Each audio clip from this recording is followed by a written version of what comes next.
àti lọ mo dúpẹ́ lọ Koiki mo ṣàdúrà gbogbo yín bá ta ẹ̀ nira bẹ́sẹ̀ dúró sí bàbá yìí Ọlọ́run á dúró ti di ayé yìí. Yorùbá nation! Yorùbá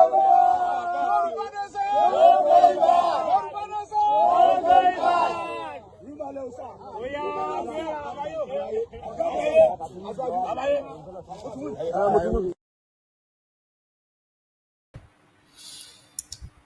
And a very good evening and welcome to our late night broadcast.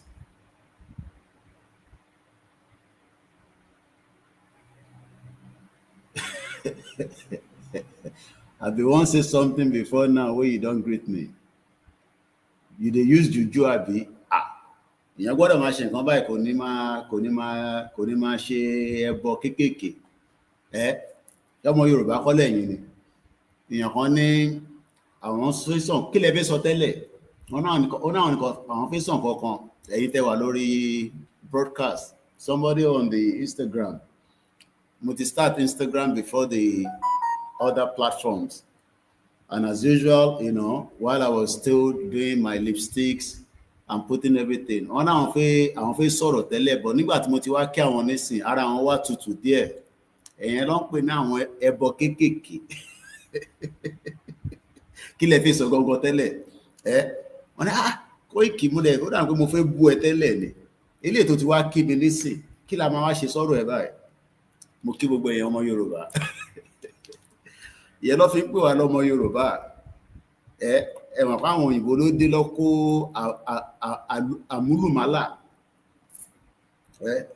ẹ tún wo bí ta ti bẹ̀rẹ̀ program báyìí nísìn ẹ ti fi distract mi báyìí iṣẹ́ ta fi ṣe nísìn àti prepare àti gbé wá mo kíyàwó Àjíkẹ́ Ọlátù ẹ̀kálẹ̀ grandma ṣàlàfíà ni gbogbo wa wà níbi tí olúkálùkù wà láfíà lèmi náà wà nígbà tí mo mú pẹpẹ sóòpù tán ohun yẹn wá fi máa gbé mi lọ mọ́ ní ǹjẹ́ mo ní lọ sùn báyìí.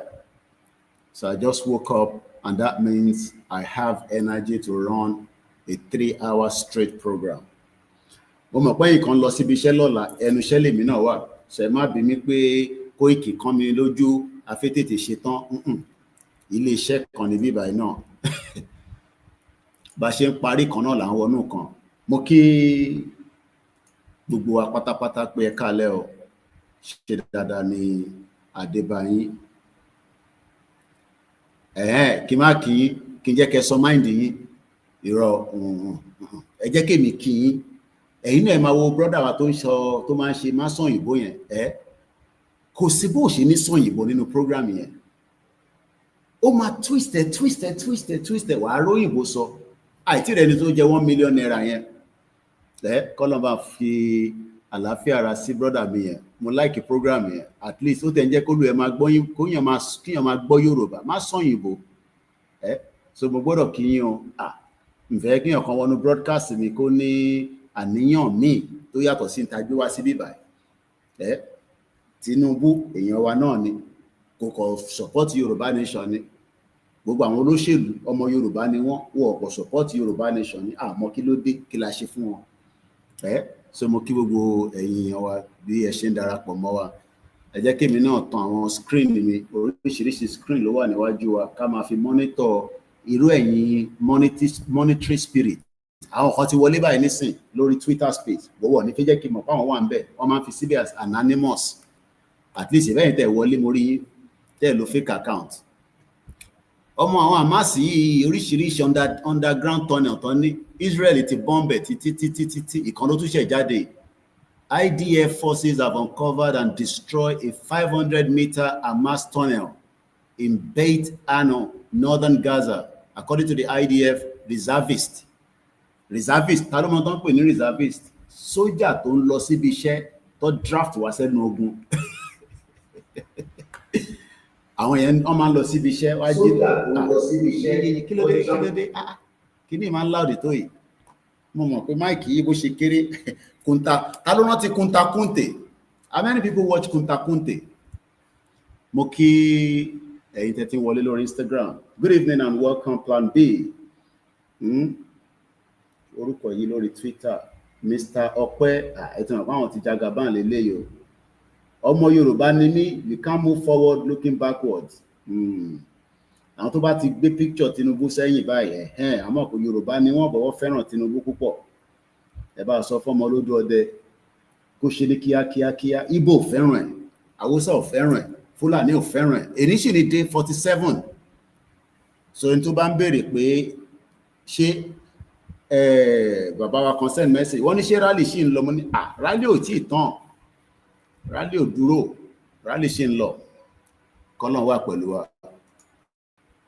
Bàbá mi Mo Olúdárí JP wọ́n ní my last man standing. Ẹ ṣé gan ni mo kí yín. Bẹ́ẹ̀ ṣe ń wọlé ẹ máa kí wa ká kéyìn náà ká kọ́kọ́ fi the first 10-15 minutes ká fi kíra wa. Mo ti convert document tá fi ń ṣe program lọ́sàn-án yìí. Ibẹ̀ náà la máa padà sí.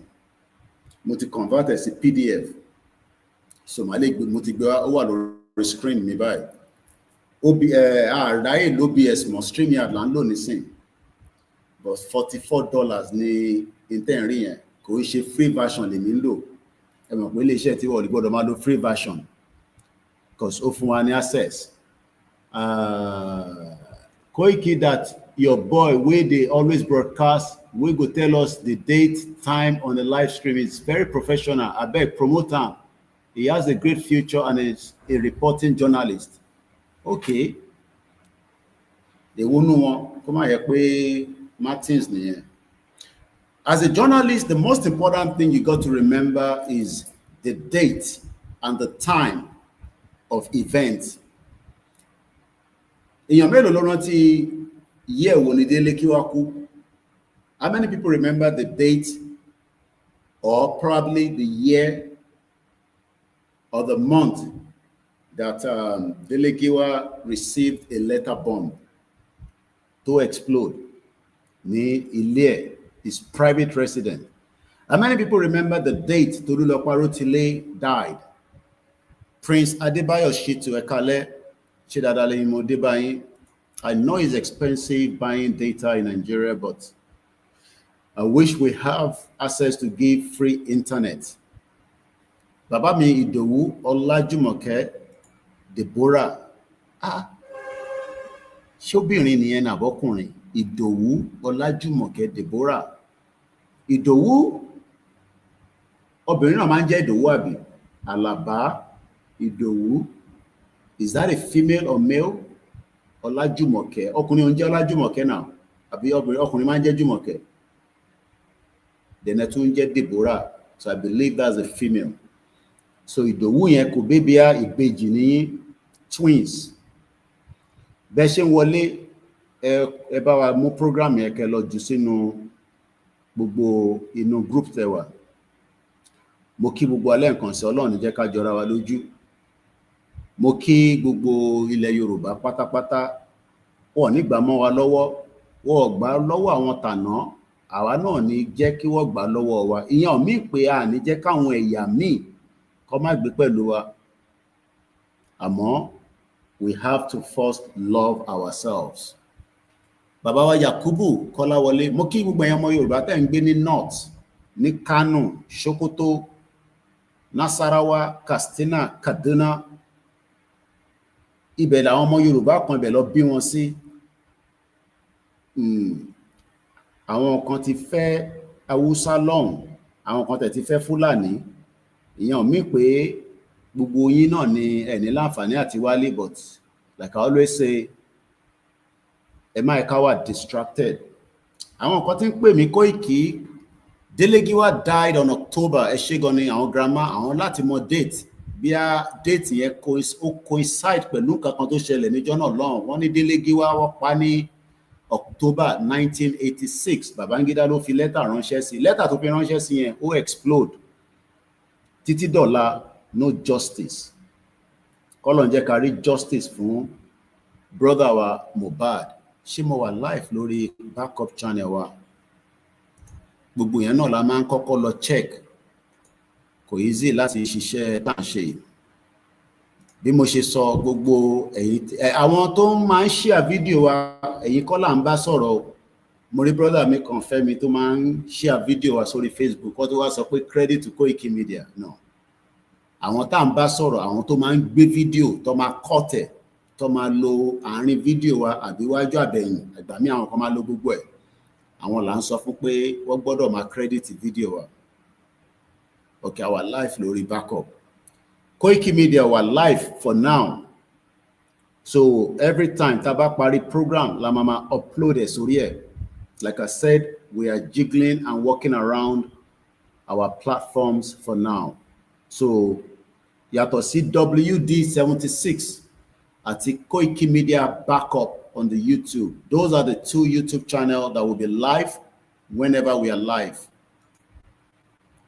The Koikimedia that has about 52,000 followers would only have upload until it's reviewed again by the management. So gbogbo ẹ̀yin tẹ́ bá wonder pé Koiki gba ló ṣe live ilé àmọ̀gbà tó ṣe á jẹ́ pé follow YouTube channel méjì tó kù nìyẹn. We have 3 YouTube channels. One is known as WD76, while one is known as Koikimedia Backup. These are the channels that we are using to run the campaign for Yoruba Nation self-determination. Brother mi official banking wọ́n náà ọmọ ọjọ́ dídé légi wá kú October 19. Grandma wa kan ti sọ pé October àwọn ọ̀tẹ̀ wá fi déètì sí èyí tí wá bá mi mú déètì wá. Maintain for life Muki. We might not agree altogether on how Yoruba Nation will be. Àwọn kan náà wọ́n tẹ̀ fẹ́ kọ́ pé ní Yoruba Nation rárá.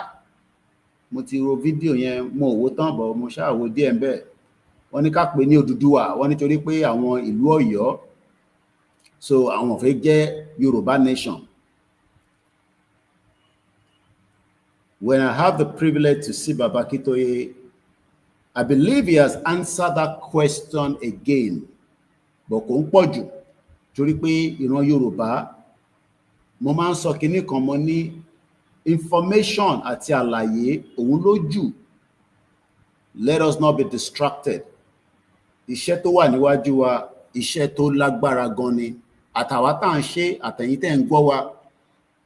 Lóòótọ́ àwọn kan máa ní Odùduwà ti wà kinní kan èmi ò fi bẹ́ẹ̀ mọ history. But in tó mú Baba Akintoye ní pé ká máa pè ní Yoruba Nation for now. I don't think we should have any reason to get distracted about ká pè l'Odùduwà. Ká pè ní ṣé àṣẹ máa tún máa sọ fún United Nations tá ti kọ lẹ́tà sí pé wọ́n máa tẹ̀rò pé wọ́n máa rò pé we are serious people. Mo dẹ̀ mọ̀ pé tó ń fa gbogbo kinní yẹn is just of recent. Torí tẹ́lẹ̀ kò sẹ́ni kankan tó ń sọ pé yàtọ̀ sáwọn kan tó máa náwọn láìpẹ́ orí olókun orí aládé kò ń ṣe orí olókun apology because bàbá ti ní ká má máa pè ní orí olókun orí aládé. Bẹ́ẹ̀ ni Ọlákúnlé distraction lèmi rí gbogbo yẹn sí. So ká tó wá jí nísìn kí wọ́n ṣe tó máa do you know how many things have entailed to go into before kó tó di pé wọ́n pè ní Yoruba Nation? So a kọ lẹ́tà sí UNPO pé à ń ṣe Yoruba Nation mọ́ Odùduwà Republic la fi máa jẹ́ Odùduwà Kingdom.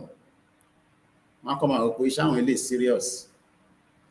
So I mean it's good ó dá káwọn èèyàn bá mú gbogbo oríṣiríṣi àwọn idea kéékèèké yẹn wá, but one thing is Yoruba Nation it will stand until further notice.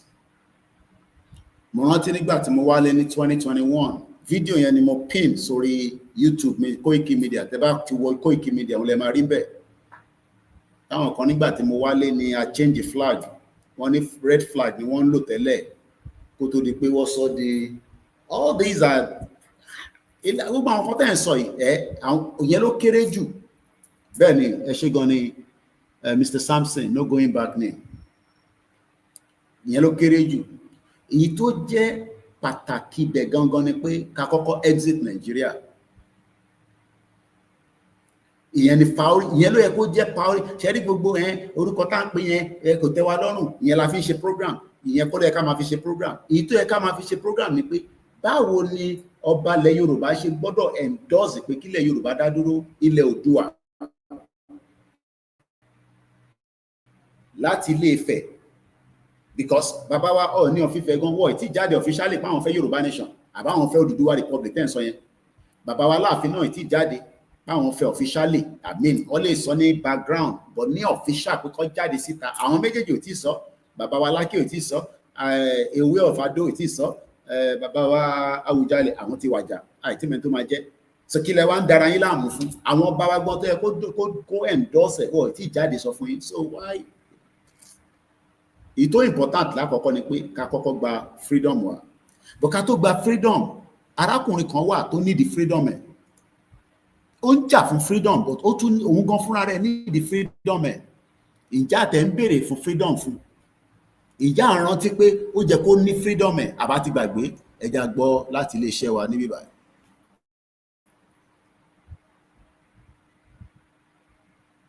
The 7th of July 2025. A tún fi àsìkò yìí a fi ń rọ gbogbo àwọn ọba ilẹ̀ Yorùbá àti gbogbo àwọn tó jẹ́ àgbàlagbà ilẹ̀ Yorùbá pé kí ni bàbá wa Dr. Chief Sunday Adéyẹmọ Ìgbòho kí ni ẹ̀ṣẹ̀ wọn tó fi di pé wọ́n lé wọn sí ẹ̀yìn odi. À ń rọ gbogbo àwọn ọba ilẹ̀ Yorùbá kábíyèsí o àṣìfìlà fún orí adé kí wọ́n dákun kó jọ̀ọ́ kó bá wa gbé ìgbésẹ̀ lórí ọ̀rọ̀ bàbá wa Dr. Chief Sunday Igboho kí wọ́n lè ní ìtúsílẹ̀ kó ní access sí àkáǹtì wọn kí wọ́n dẹ̀ lè ní òmìnira wọn ní kíákíá nítorí pé in tí bàbá wa Igboho ń béèrè fún kò ju pé kí ilẹ̀ Yorùbá kí ààbò kó wà lórí ẹ̀ kí gbogbo nǹkan kí ọ̀pọ̀lọpọ̀ àwọn tí wọ́n rà ní àtìlọ́sọ́kọ ètò èyí tí a ṣe tún béèrè pé kí ni ẹ̀ṣẹ̀ bàbá wa Dr. Olóyè Chief Sunday Igboho tí gbogbo yẹn mọ̀ sí aka Igboho Òòṣà.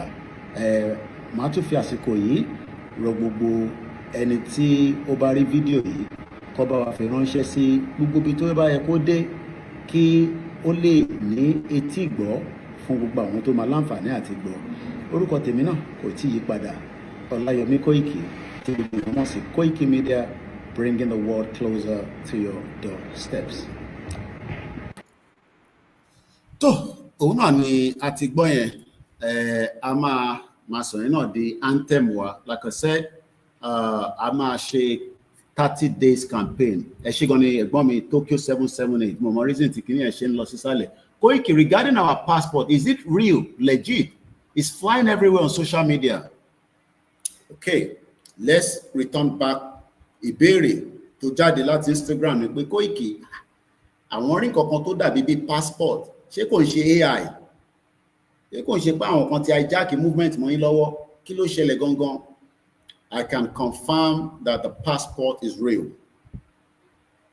And I know the next question them are ni pé ṣàtìní country tàfi ní passport.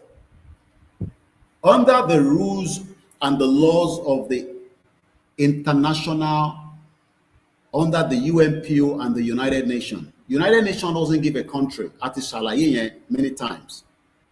And I believe I should record these as well because these are the little information that people need. So for me, a few seconds, I think I'll record it. So that I'll send a sit-up. Please share the program and invite others to do so. So let's put this on record. In the 27th of July 2025, 23:48 p.m., pitch dark on the left-hand side of my Ibiti broadcast láti studio wa ní Africa. Orúkọ mi tí yí padà Ọláyọmí Kóìkì tí gbogbo èèyàn mọ̀ sí Koikimedia. Ìbéèrè kan tún jẹyọ ní orí Instagram tí a fẹ́ sáré fi èsì sí. Wọ́n ní Koiki, regarding our passport, ìwé ìrìnnà, is it real? Ṣé òtítọ́ ni and legit? Ṣé òdodo ni?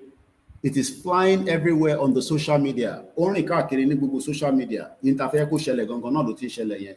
Now, to answer the question, Baba wa Professor Adebanji Akintoye launched what we know as the Yoruba diplomatic passport.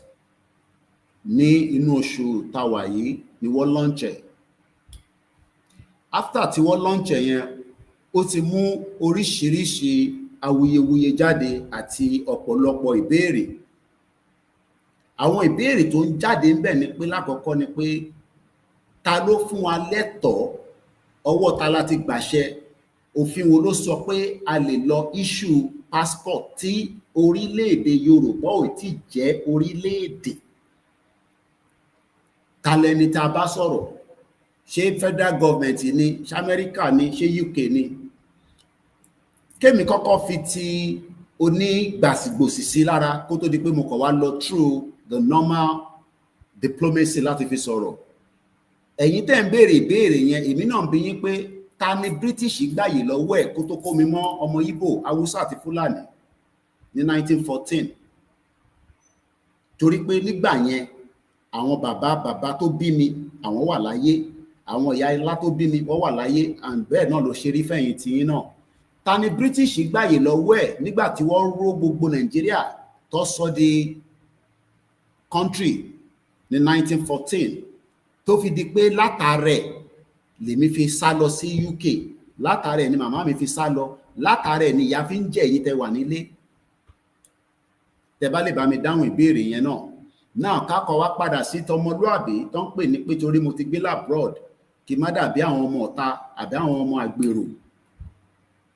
Ṣé a lẹ́tọ̀ọ́ láti issue passport? Ṣé a lẹ́tọ̀ọ́ pé àìtí gba ìlú àmọ́ a lè issue passport? Bẹ́ẹ̀ ni, òfin sọ bẹ́ẹ̀. Òfin wo ló sọ? Tó bá kẹ̀, ṣé òfin ti Nàìjíríà ni? Màá tún bi yín pé ṣé òfin wà ní Nàìjíríà? Àwọn kan ní òfin wà. Ṣé constitution lẹ fi sọ? Ta ló produce ẹ̀? Gbogbo constitution ta ti lò kó tó di pé Nàìjíríà di independent àti after independent fraud ni, torí kò ní any impact lórí ilé ayé ọmọ Yorùbá. Èmi ò sọ táwọn ẹ̀yà tó kù, àwọn tí rán tèmi lèmi sọ. So kò ń ṣe Nigerian constitution ló ní ká lọ ṣe passport, àmọ́ òfin àgbáyé ó sọ bẹ́ẹ̀. Òfin àgbáyé wo ni mo wá ń sọ? Nígbà tí wọ́n máa bẹ̀rẹ̀ movement yìí, ibì kan la lọ register sí, kò ṣe pé wọ́n kọ̀ jí láàárọ̀ pé Yorùbá nation no going back. A ti gbọ́ pé àwọn kan ti ń sọ pé àwọn fẹ́ country ní orílẹ̀-èdè Nàìjíríà, pé àwọn fẹ́ Yorùbá, àbọ̀ àwọn má tẹ́ ń pè yẹn lọ́fí ní àwọn kan pè ní Odùduwà. Bọ̀ kò sẹ́ni tó sọ fún wa láàrin wọn pé àwọn lọ sí UNPO lọ register ìrìn àjò tá a gbé dání. Wọ́n kàn máa ń sọ pé àwọn làwọn ti ń ṣe, àwọn mọ̀ nípa ẹ̀. Nígbà tó tẹ̀ náà wọ́n ṣe yẹn àgbọ̀ rárá, àfi tó bá fi parọ́ fúnra wọn. Lẹ́yìn tí bàbá Professor Akintoye jáde, lóòótọ́ kò ṣe bàbá nìkan ló jáde, àwọn kan jáde pẹ̀lú wọn, àmọ́ bàbá ni ó jáde as the leader and is still the leader of the Yoruba nation. Bàbá rìnrìn àjò, wọ́n gbé ọmọ Yorùbá, wọ́n gbé wa lọ sí ibi tó ń pè ní UNPO. Àwọn wo ni wọ́n ń pè ní UNPO àti pé irú organization wo làwọn? The Yoruba people, tẹ́ bá fi UNPO as in uniform, November, Papa Oscar, mo kàn sọ ní phrase kó lè yé àwọn èèyàn, kẹ́kọ̀ọ́ fìyẹn sí orí Google UNPO, kẹwàá kọ Yorùbá sí, ẹ kọ type yẹn látòrí fóònù sórí Google, AI overview máa kọ́kọ́ jáde, a wá ṣàlàyé báyìí fún yín pé the Yoruba people through the Yoruba nation entity are a member of the Unrepresented Nations and Peoples Organization, tó ń pè ní UNPO. This organization advocates for the right and the self-determination of unrepresented marginalized groups. The Yoruba, a large ethnic group in West Africa, joined the UNPO in 2020 as number 45 members. Ó ṣí òpé àwọn ànìkọ́kọ́ ni mẹ́mbà níbẹ̀, ìyẹn lákọ́kọ́. Ó tún fi hàn pé UNPO yẹn dúró lórí pé gbogbo àwọn ẹ̀yà, àwọn ethnic, àwọn olóńpè ní ethnic people, àwọn tí wọ́n ń sọ èdè kan náà. Nígbà tá à ń lọ sọ́dọ̀ Aláàfin, mo dé fìlà ọmọ Yorùbá tó dùn mọ́ gbogbo yín lára, mo dé fìlà Gàmbàrí, mo dé fìlà Ìgbò. Ìyẹn ló ń pè ní àwọn ẹ̀yà kan. Àwọn elédè kan bí ṣe ń sọ Yorùbá yìí nísìn, ọmọ Ìgbò tó bá wọ bíbá yìí nísìn, tó ò bá gbọ́n tí mò ń sọ, á náà ọmọ Yámírì yẹn ti bẹ̀rẹ̀. ọmọ Haúsá náà sọ the same thing, ọmọ Fúlàní sọ the same thing, but ibi tẹ́ béèrè gangan ni pé ṣé a lẹ́tọ̀ọ́ láti gba passport? Òfin ta fi lọ register sí UNPO ní a lè darapọ̀ mọ́ football. Tẹ́ bá rántí pa lọ gbá football ní South Africa. Ọ̀pọ̀lọpọ̀ nǹkan wà tí a lè máa ṣe láàárín UNPO yẹn tá bá ti follow procedure. Kò ń ṣe pé nígbà tí wọ́n wá ní wọ́n issue diplomatic passport, wọ́n ní ṣé gbogbo èèyàn ló máa gbà á? Torí the word diplomatic ó dá fún àwọn official tó ń ṣiṣẹ́ fún government, but nígbà táwọn ò tí ní government, àwọn wo ló ń ṣiṣẹ́ fún bàbá Akíntóyè? Lára ẹlẹ́mí náà. Ní UK tí mo wà, mo ní right láti sọ fún wọn pé ọmọ Yorùbá ni mí, mo ti lọ swear affidavit. Torí kí wọn náà tó gba British passport, ó swear allegiance pé ó fẹ́ gba British passport. Gbogbo ohun tí British bá ní o máa ṣe ló máa ṣe, ó rẹ̀ ní dalẹ̀ wọn. So ó ní that means reason tèmi náà ṣe gba passport yẹn nìyẹn, torí pé àwa ń ṣiṣẹ́ fún bàbá Akíntóyè. But ẹ̀yin public wọ́n ní ẹ̀yin ò lè gba diplomatic, but ẹ máa gba standard identification. Ìyàtọ̀ tó kọ̀ máa wà lórí ẹ̀ nìyẹn. Ṣé ẹ lè fi tiyín gba visa? Ṣé èmi náà lè fi tèmi gba visa? Ẹni tó wà ní Nàìjíríà lọ́wọ́lọ́wọ́ yìí, diplomatic passport ẹ ò gbé wọ country tó jẹ́ UK, ó gbọ́dọ̀ lọ gba visa l'embassy. Wọ́n kàn lè acknowledge pé official ìjọba wọ́n gbọ́dọ̀ gba visa. Kò ṣe kó kàn máa gbé diplomatic passport Nàìjíríà yẹn, àwa wọ plane, àwa máa bọ̀, àwa nígbà tó ń ṣe MK Abiola. Àwọn yẹn ní reason torí pé ó ní investment ní UK kó tó kú níjọ́ náà. But the diplomatic passport tó ń sọ yìí kò ń ṣe fún everybody. And it is legit, it is genuine. But the standard identification nìyẹn ó lè jáde, ó lè yọ jáde ní Nàìjíríà pé yes, ọmọ Yorùbá ni mí, kò fi wọn. Nígbà tí government bá wá dé, there will be changes of all these passports. But àwọn tó ń criticize ẹ̀, tán ní àfẹ́ ní kankan ṣe, àwọn ọmọ Yorùbá àfẹ́ ní kankan ṣe, a ti mọ̀ definitely pé kò ń ṣe gbogbo ọmọ Yorùbá ló nífẹ̀ẹ́ sí pé kí ìran Yorùbá kó bọ́ nínú Nàìjíríà. Ẹlòmíì ò jẹ́ nínú Nàìjíríà, but the fact that ìyà ń jẹ àwọn èèyàn wa ó tẹ́ lọ́rùn. So the passport that is flying around on the social media is not fake. Tọ̀dọ̀ tèmi máa kàn mí lára láìpẹ́ yìí. Mo dẹ̀ máa mú dé UK. Àwọn nǹkan tí máa fi ṣe ti bá dé UK, ẹ̀yin fìyẹn sílẹ̀ fẹ́mi àti UK government. Ẹ̀yin má worry. Àwọn nǹkan tí máa fi ṣe pẹ̀lú èmi àtàwọn European government, ẹ filẹ̀ fẹ́mi. Tá bá ti ṣe, èmi á wá fi wọ̀nyí. All these questions that people ask is because ẹ mọ̀ lóòótọ́. Ẹ sì rò pé bóyá mo sọ fún yín pé ibi báyìí ò ń ṣe Kúnlé Afọláyan tó ń kọ script àbáwọn producer. Yoruba Nation is not a movie. Kò ń ṣe movie, reality ni tó máa ṣẹlẹ̀ ní. Nàìjíríà máa pín, òun náà ni program tá fẹ́ wọnú ẹ̀ nísìn. The end of Nigeria láwà. But kí tó wọnú ẹ̀, Káyọ̀dé Mọ̀lá tó jẹ́ the deputy fún gbogbo ọmọ Yorùbá ní Europe, ó máa ń kọ article kan ní every weekend. Mo fẹ́ lọ mú ètò kọjáde kémi tó wá wọnú agbami ètò tí mo mú wá fún gbogbo èèyàn ọmọ kóòtù òjíire, èèyàn ọmọ Oòduà, àtẹni tó náà ń fẹ́ Yoruba Nation, àtẹni tó náà ń fẹ́. Something must give for something. Ilẹ̀ Yorùbá máa dá dúró, kò sí àní-àní níbẹ̀, kò sí no return, no retreat, no surrender ní. Yoruba have to exit the contraction that British created. It doesn't matter whether you like it. Nico like it. Because you don't even know the genesis of how Nigeria was created. Understand it. It's taking you a bit of time. So the passport has come to stay. Tí bá gba passport tèmi tó bá ti mú fún mi, tí bá ti travel kó lọ dúró dè mí lọ́nà pé passport tó mú travel yẹn ṣó ní right láti mú dání sọ́wọ́. Tí bá wá dé UK kẹ́ lọ report mi pé passport kan bẹ lọ́wọ́ Koiki o, àfẹ́mọ̀ oríṣi tó ṣe dìímú láti gba country wa. Mo náwọn ìbéèrè kan wà tèmi sì fi bi British government. Mo ń bi prime minister. Ẹ lọ wo fídíò tí mo ṣe ní àìpẹ́ yìí. Mo ń bi prime minister wa, mo ní ta ló bẹ̀ wọ́n ṣẹ́ kọ́kọ́ wa papọ̀. Òkú ló ń kú lójoojúmọ́, terrorist ń pààyàn, wọ́n sọ̀rọ̀. Ṣé wọ́n lè pa ọmọdé ní UK kó má sọ̀rọ̀? Ṣé wọ́n lè pa àgbàlagbà? Over 50,000 Palestinian children have been killed. British should teach jáde láti ṣe pé àwọn recognize the Palestinian as the state, but wọ́n ní right to self-determination. Ṣekúṣẹyẹ ni wọ́n, alábòsí ní Britain. We will continue to forge ahead. Tẹ́yìn ò bá fẹ́ dá sí, àwa tá à ń ṣe àgbẹ̀yìn débẹ̀ ni.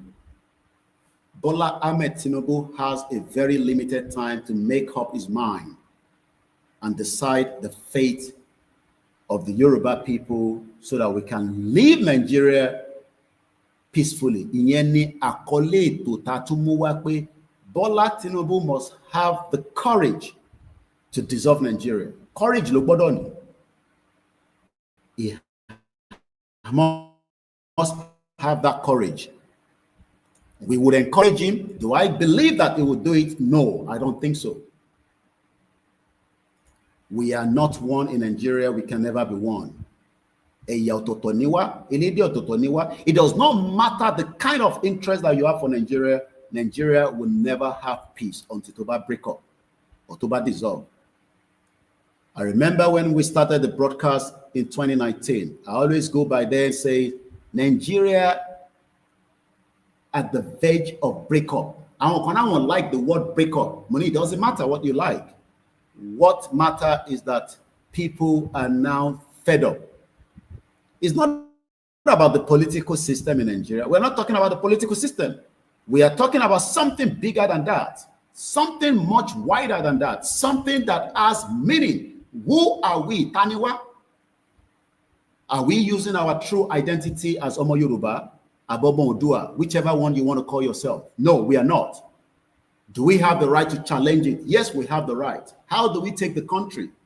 It can be done with diplomacy. It will take a long while. It could take 50 years. It could go the other way around. And you know what I mean by the other way around. Kodi gas goes. And we have to be truthful with ourselves.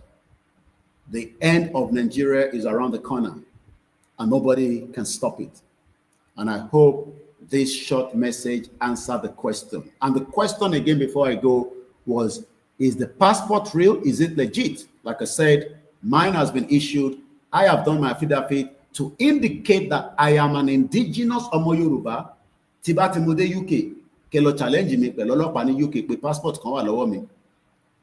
And that, I hope, answered the question. Now, let's come back quickly because there's a lot to cover and I don't want to waste too much of my time because, like I said, Ishen tẹ̀síwájú.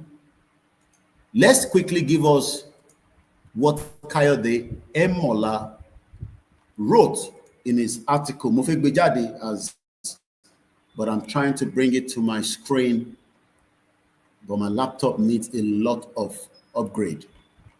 Mo ti ṣí lórí phone mi, but mo fẹ́ gbé wá sórí. So let me share this link quickly. So I hope that answers your question. Tabatule Tony Berry, Taba Pike will probably answer it before we go. So mo fẹ́ share a copy ele kí n jù sórí tweet or WhatsApp. Now I'll lọ ṣí lórí phone mi because I don't know why. Facebook message. Each time I try to open my Facebook on laptop, kò fún mi ní full screen. I don't know what's going on. So kí n kọ share sínú. Then ẹni tó bá fẹ́ group Koikimedia, a kì í ju prayer síbẹ̀, a kì í ju ìṣẹ̀ṣe sínú ẹ̀. All we post there is we are live on the broadcast and we are also encouraging others to get involved in the Yoruba Nation struggle.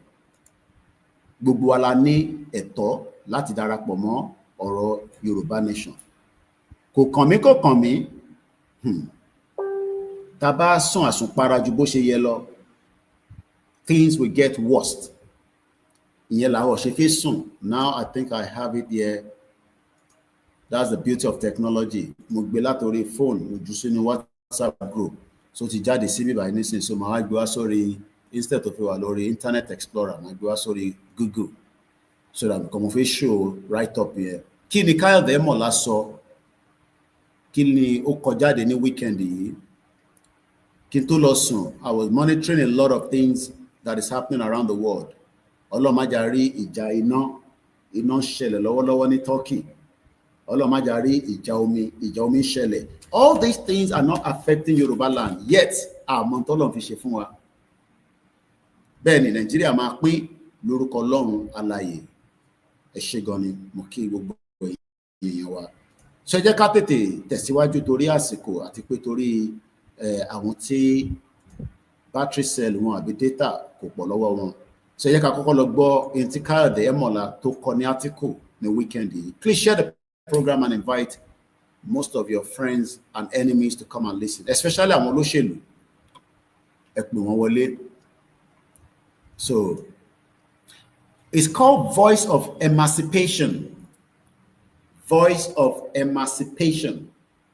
Tẹ́ bá wà lórí YouTube and Facebook, you will have access to see, the background. Tẹ́ wà lórí Twitter space, definitely you don't see the screen. All you do is you listen. As lórí Mixlr, because like I said, until we're able to buy a 1 year, it's easy for me than paying every month, and sometimes we're struggling. Mumbai wife me sorrow into one broadcast. When you look at all the small money that is coming out to run the program, Kato Sanwo this, Kato Sanwo that, Kinto Sanwo internet in UK, even though I'm not there, Kinto Sanwo internet in Bitimo Africa, and people like us were using very huge data and internet in Africa, one on the UK can free. So for now, we have to cut down our cost and take off the Mixlr. So ma binu mango alori Mixlr. Ele ma fi replace it with Twitter space until further notice. That the ma fi ṣe owó tó pọ̀ tá ma fi lè ṣe. Now let's go straight into it, and I need to put on my glasses because optician mi ní kí n máa ranjú screen all the time. Glasses igan ó dọ̀tí, ó need the cleaning, so kasare cleaning. Ṣàlàáfíà ni gbogbo wa wà. Báwo ni Sunday? Ṣá ti múra fún Monday. Àwa tá ń lọ síbi iṣẹ́. Àtẹ̀yìn tẹ́ ń lọ sí ọjà lọ́la, àtẹ̀yìn tí Ọlọ́run ṣe tẹ́ pé ti gba visa yín ọ̀la ló ń travel, Ọlọ́run aṣọ ẹ débẹ̀. Má lọ ìlú tó bá mọ̀ nípa o. Èèyàn ń gba visa kò mí pé gbogbo ìlú ló gbádùn wọn. Ó bá ní ó gbọ́, ó gbọ́dọ̀ wà lórí program mi kó mọ bó ṣe ń lọ. Ó ṣe visa fún ẹ wá lọ bá rẹ ní Azerbaijan, wà á realize pé ó kọ́kọ́ máa kọ́ èdè, ẹ̀mí àfẹ́ bọ́. Lẹ́yìn UK, tó lè sọ pé wọ́n sọ English dáadáa, lẹ́yìn America tó ń sọ English dáadáa, wọ́n dẹ̀ ń sọ Spanish, lẹ́yìn Canada, careful pẹ̀lú àwọn olùwọ́ tó bá débẹ̀ èdè tó fi kọ́ tí mo sọ fún ẹ pé èdè ìlú ló ń pè ní èdè tó ń bá mi argue, ó dìgbà tó bá travel lọ sí Arab country ló máa mọ̀ pé wá kọ́ èdè. Tinubu must destroy the One Nigeria project. Very good topic, is it? Oh, you can record it. Tinubu must destroy the One Nigeria project. Ó gbọ́dọ̀ jẹ́ kó gbọ́dọ̀ tún gbàdúrà pé lẹ́yìn Tinubu kò gbọ́dọ̀ sí another president. Lẹ́yìn Bọ́lá Ahmed Tinubu kò gbọ́dọ̀ tún sí any Nigeria president. Gbogbo tó bá ń jẹ́ Nigeria president ó gbọ́dọ̀ tán lórí Tinubu. Ẹ bá mi ṣàmìlẹ̀ lórí. It doesn't matter whatever your interest, APC nìyẹn, PDP nìyẹn, Délé Momodu ó kúrò láti PDP ó ti di ADC. Mo ń sọ fún wife mi, mo ní Délé Momodu ò ní bá wa dá sọ̀rọ̀ tó wà ńlẹ̀. Òun náà ti jà fún struggle rẹ̀ nígbà Nàdẹ́kò, ó gbádùn ayé nísìnyí ni. Àwọn ọmọ ẹ̀ wọ́n ní British passport, wọ́n ní connection, kò sẹ́ni tó mọ̀. So he's not interested in Yoruba to have a country. Because irú àwọn ló ṣe ó sì jẹ́ kí irú àwọn náà máa bá wa front irú nǹkan tá gbé dání, but he's not interested. So if you think that people like that has your interest, táwọn fẹ́ Yoruba nation, no, they don't. He doesn't want Yoruba nation. He has a passport that he can travel with. He doesn't need to apply for visa. So he's doing very well. So kí ló tún kù tó fẹ́? So àwa tí àwa mọ̀ pé àwa náà wà nínú struggle. Eléyìí yàtọ̀ sí struggle táwọn ṣe pẹ̀lú Tinubu. Struggle táwọn ṣe, struggle bí Nàìjíríà. Mo ní ẹ̀gbọ́n wa kan, lawyer ni wọ́n ní UK. It was part of the Nadeco. Níjọ́ tí mo lọ rí wọn lọ́fíìsì. Wọ́n nílé táwa gbé dání gangan ní authentic. It was at the birthday tá ṣe fọ́lóyè. Kódà nígbà táwọn tẹ̀ ṣe tó sá kúrò Nàìjíríà, wọ́n lé àwọn títí wọ UK. Wọ́n máa ń report wọn Abacha níjọ́ náà lọ́hùn pé ọ̀daràn, just like bó ṣe ń ṣe fáwa náà nísìn. So àtayébáyé ni government ò like kó títọ́ máa jáde níbi kankan. Bẹ́ẹ̀ni, the backup remains 1 to become 1,000. Bí a fún ìka tó parí program lálẹ́, àríyàn kan tó máa darapọ̀ mọ́ backup wa àwa di 1,000 subscriber á dẹ̀ tún ṣí ọ̀nà kan jáde fún wa náà because a fẹ́ make sure pé bó tẹ̀ jẹ́ ṣúàṣúà kéékèèké náà káwa náà máa rí gbà lórí YouTube ká lè máa fi run organization ó kéré ó pọ̀ ara ẹ̀ náà ni àwọn tó wa gan tó jáde lánàá gbogbo ló ti ń rówó lórí YouTube Lai Mohammed ló destroy ara ẹ̀ tó ń ṣe mí níbo ni Lai Mohammed náà wà náà nísìnyí kò ní gbádùn níbi tó bá wà. So let's go further quickly. Tinubu must destroy the One Nigerian project. This article was put together by Kayode Emola. He writes once a week under Voice of Emancipation.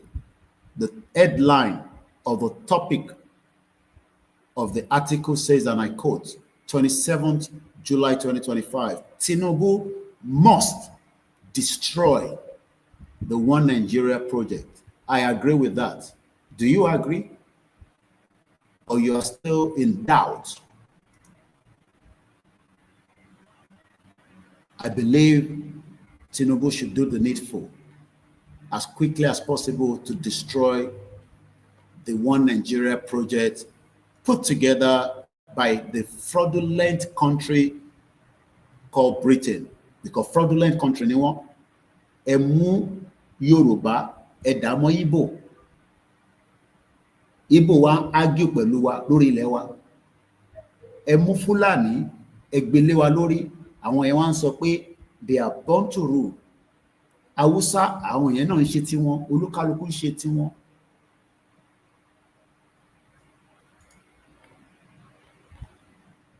This was put together by Kayode Emola in April 1997. In April 1997.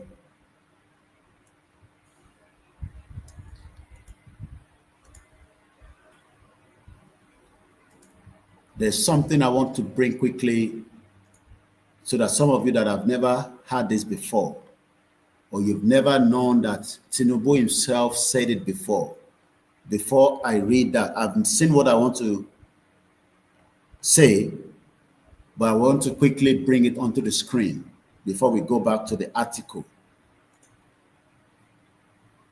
This same Tinubu tó ń ṣe ha, tó ń ṣe ho, tó ń ṣe bí tó yẹ pé òun lòun lẹ̀mí ẹ̀, ta ló wáyé tó ní lọ, àtèmi àti ẹ̀ àjọ máa kú níjọ́ kan náà ni. Ìjọ ta máa kú Ọlọ́run ló mọ̀, péyàn kan ní kú yẹn tutù ẹ̀ dànù. Òun bẹ̀rù Tinubu, òun ló lẹ̀mí ara ẹ̀ ni.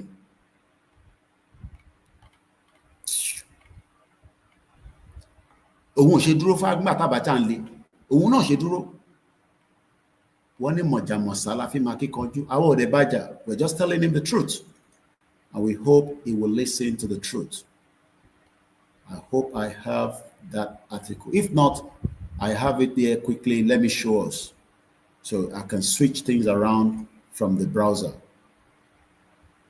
In April, the same Tinubu ten sọ yìí, the same Jagaban ten sọ yìí, òun náà sọ̀rọ̀,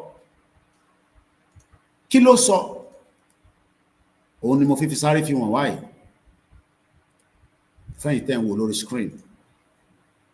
Tinubu ní, I don't believe in one Nigeria. 1997. I don't believe in one Nigeria. Nígbà yẹn, èmi kọ́ ọmọ kúkú bá sọ, òun ló jáde ló sọ. Ọlọ́run dẹ̀ ṣe gbogbo tí gbogbo wa ń ṣe yìí, wọ́n máa ń pè ní footprint. Footprint kò dìgbà tó bá dé heaven lọ máa sọ tó ṣe fún ẹ. Jẹ́ kó gbọ́ orúkọ ẹ, o rò pé àwọn èèyàn mọ̀ ẹ́, jẹ́ ká mọ orúkọ ẹ ká gbé sórí Google. Ibi tó jẹ̀ sí, ibi tó ń lọ wá sọ. So what change? Ibẹ̀ kan mo fẹ́ lọ, mo fẹ́ padà sórí article yẹn. Ṣé ti rí èyí tẹ́ wà lórí screen? Kódà ẹ jẹ́ ká padà sórí article tá à ń lò bọ̀. Please share the program and invite others to do so. Torí ẹlòmíì, ẹ máa rò bí ìgbà tẹ́pẹ́ ìnìkan lẹ nífẹ̀ẹ́ Tinubu. Ẹ fẹ́ fi tiyín, ẹ fẹ́ fi kóbá. Ọlọ́run má jẹ́ kẹ́ ti pa. Kọ́lọ́run fi iṣọ́ ẹ̀ṣọ́ níbi tó wà, kọ́ má tẹ̀ pa síbi tó wà yẹn. Torí Shettima bó ṣe wà yẹn, ó fi jẹ president. Let's go further. In April 1997, I was just 1 year láti wọ UK. Unfortunately, èmi àti Tinubu àfojú ríra ní UK. But àwọn tó mọ̀ dáadáa, wọ́n sì wà láyé, wọ́n ń bẹ ní UK. Mo ṣe pàdé ìyá wa kan tí wọ́n ní àwọn làwọn ń dáná tí gbogbo wọn ń jẹ nígbà tó wà ní UK. Kí ló wá change? Kí ló ń bọ̀ tílé ò gbà? Tó ń pè tó ń fà tó ń ṣe bí àtẹ́pọ̀ òun nìkan òun lẹ̀mí ẹ̀. In April 1997, Tinubu wrote in an article in the This Day newspaper stating that he, Bola Ahmed Tinubu, or whatever names to change, did not believe in one Nigeria. This was during the time when the dreaded Sani Abacha Daleni, Abacha Oshishi was alive, was the head of state, and Tinubu was in exile in London. Ìgbòho wà ní exile lẹ́ni, ó ń padà bọ̀ nílé láìpẹ́ láì jìnnà bẹ́ẹ̀ fẹ́ bẹ́ẹ̀ kọ́ lágbára àwọn tó nílẹ̀ Yorùbá.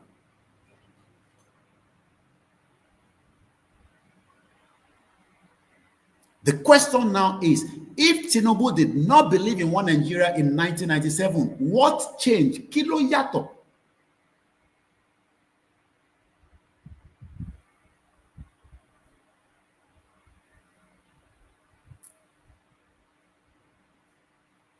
If Tinubu did not believe in one Nigeria after being in power for over 2 years, it is high time to put measures in place to back that belief. Nigeria has never been one, and not even Tinubu in 2025 can make it so. Tinubu must remain true to his word that he doesn't believe in one Nigeria and start taking steps to dissolve that shit hole country. The people of Nigeria are a laughing stock around the world, despite many accolades. Àwọn fan camp, àwọn obìnrin wa, wọ́n ṣe gba football tán. Hey, celebration. Mo rí àwọn ọmọ Igbo kan tó dá dúró ní ṣe ní Pakistan. Where are you coming from? Nigeria? Return them back. Nigeria call Nigeria name. Yeah, but I have money. I have $10,000. Get back. United Arab Emirates, lé wọn dànù. UK, àwọn olófẹ́ wa, but we are Commonwealth citizens. Lé wọn dànù. Trump with the border.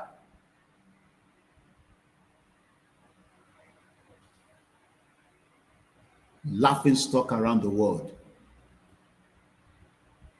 Ìyẹn ni wọ́n ṣì wá ń jubilate pé we are Nigerians. I am a proud Nigeria. I am a proud Nigeria. Sure. The people of Nigeria are laughing stock around the world, despite the many accolades our vicious people are achieving abroad. Mo interview the youngest councillor níjọ́ náà lọ́hùn. Kò tí ì pẹ́ nísìn, ó ti di mayor báyìí nísìn, obìnrin ni. So lè possible ní Nigeria. Deceiving ourselves. À ń ṣe dáadáa ní ìta lóòótọ́, but even with that, wọ́n bully àwọn èèyàn níta. Àìmọye àwọn tó ń ṣiṣẹ́ ní UK tèmi wà yẹn tó ń bully pẹ̀lú experience wọn, pẹ̀lú pé ẹlòmíràn yẹ kó ti di ọ̀gá pátápátá tó bá wò lọ́wọ́ bọ̀ fi sílẹ̀ síbi tó wà yẹn. The bad rulers at home. Àwọn tó rúlù yín nílé, mo délé ní Tuesday tó ṣe lọ yìí, àtolóyè Ìgbòho, mo wo ẹ̀gbẹ́, mo wo òsì. Nothing to write home about. The bad rulers at home, misleading the general populace, and making life unbearable. Ọtún tún jáde báyìí nísìnyí. Ó sì ń yà mí lẹ́nu. Àwọn ọmọ Yorùbá ṣe ń du fìlà, ẹ̀ ń du fìlà, face cap tí mo dé, wọ́n ẹ̀ ń du jẹ bí ìgbà tẹ́ ń jẹran. Àtẹ̀jẹ́ pé wọ́n gbé gàrí fún yín náà. Kí ló wà lórí face cap? Ṣé òun yẹn lẹ ṣe ń wá face cap ní àbẹ́kọ̀ fi jẹ́ kẹ́yìn náà ní branding ADC lọ́wọ́, APC, PDP, ẹlòmíì ń jà torí umbrella. Ṣé mọ̀ pé tá bá bẹ̀rẹ̀ country, àwọn ìlú kan tá bá ń ṣe conference, ẹ̀yin orí ti bá lọ sí àwọn conference ni. Ó ní water bottle kan tó fún mi ní conference mẹ́ta ni ó wà lọ́wọ́ mi. ó ń ṣomi gbóná ó ń ṣomi tútù mo ò ní láti rà ọ̀fẹ́ ni iye tó bá lè kó máa wà ń bẹ̀ pen ọ̀fẹ́ ni wọ́n ti fìyà jẹ yín débi pé gbogbo nǹkan máa ń jọ yín lójú ìyà ni ìṣẹ́ ni ọmọ àlèdè níṣẹ́ ẹni tí ìṣẹ́ bá ti mú kò sí nǹkan tẹ́ bá sọ fún bá máa ní yẹsà bó tó bá wà ní country tara tó ẹ̀ tí pastor bá ní kó wá pray wá ní yes a máa pray pastor but mo kọ́kọ́ gbọ́dọ̀ lọ síbi iṣẹ́ àwọn tẹ́ ẹ̀ ń rí tó wà láàbùrọ̀dì tó máa ń gbọ́ àwọn program àwọn pastor yín ẹnu iṣẹ́ lọ́wọ́ àtọ́ ti ń gbọ́ ẹlòmíì wà lórí bọ́ọ̀sì tó ń lọ bí iṣẹ́ ìwọ ń gbọ́ tiẹ̀ nínú ilé ò ní any hope látòkè láti ilẹ̀ wá ń bẹ ọlọ́run pé ọlọ́run múre wá bẹ́ẹ̀ òrùpọ̀ ọlọ́run stupid ọlọ́run fún ẹ ní talent yẹn wọ̀ jẹ́ kó lò ó nítorí pé kò síná as a welder tó máa fi ṣiṣẹ́.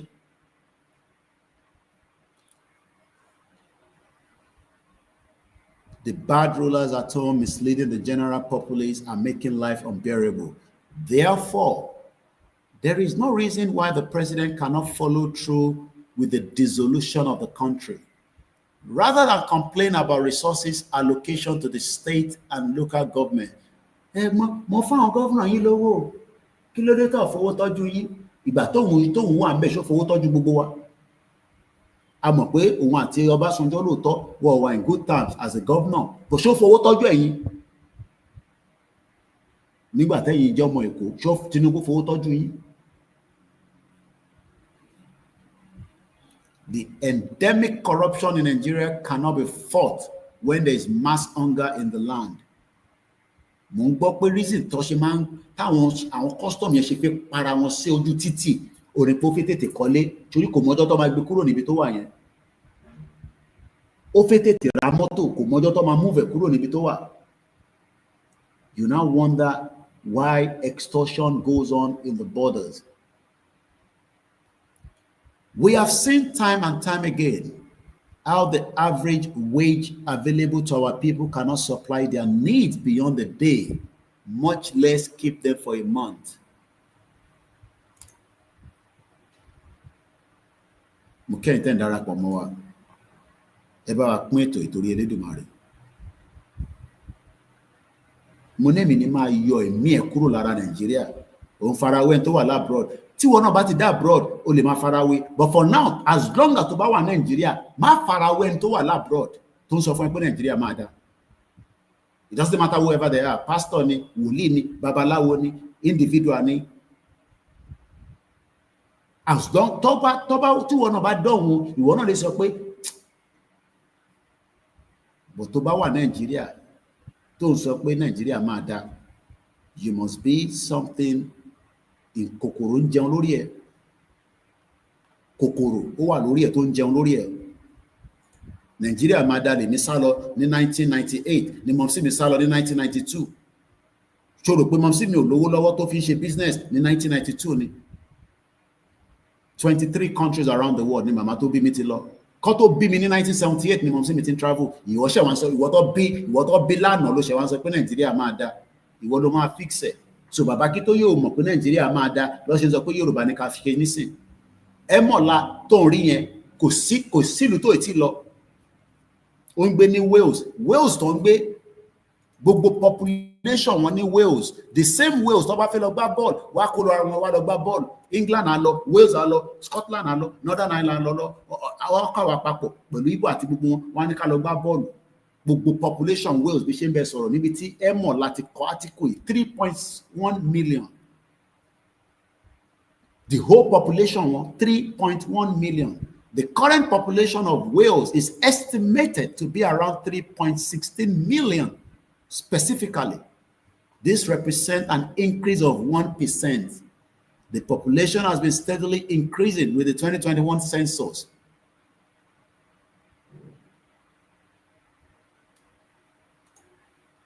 Ǹjẹ́ káwọn olóṣèlú tó ní any reason to respect your dignity. Tó bá respect the dignity in olóṣèlú kan ní some years back ó náà wà l'Ábùjá wọ́n pè òun péyàn kan bí ó kú lé bí ẹnìyẹn kú ni o bí ó bímọ ni o ó wá nídìí owó ó ti fìyà mú yín àwọn tó yẹ kó jáde kó sọ òtítọ́ tó jágbàlagbà tó já advocacy oríṣiríṣi wọ́n dákẹ́ wọ́n tẹ̀sí bí ìgbà tí kò kàn wọ́n.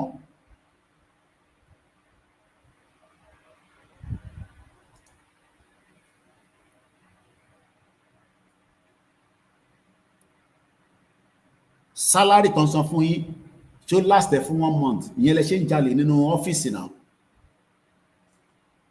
Owó tó ń gbà lẹ́nu iṣẹ́ private or public sector ṣó lè last fún 1 week tó bá break it down tó yọ owó mọ́tò kúrò tó yọ owó oúnjẹ kúrò tó yọ owó díìsì kúrò ìyẹn lẹ ṣe ń corrupt nínú àwọn offices yẹn.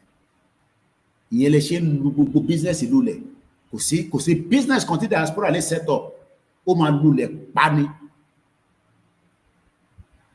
Nígbà tí nǹkan ò ṣiṣẹ́ kò sí welfare system. This is the real reason why there is so much corruption in every sector of the economy. Owó tó ní. Owó tó ní UK ní government ṣe ń subsidize àwọn èèyàn kankan kò ń ṣe gbogbo èèyàn náà subsidize. Wá subsidize àwọn kéékèèké pé má ra oògùn fún wọn torí wọ́n mọ̀ pé ò lówó lọ́wọ́ o rò pé àwọn èèyàn lówó ní UK ni bó ṣe ń wọlé ló ń jáde èyí tó pọ̀ jù náà là ń sẹ́ǹdì sílé sẹ́yìn tẹ́wà ní Nàìjíríà over $40 billion lọ́ fi ránṣẹ́ sílé.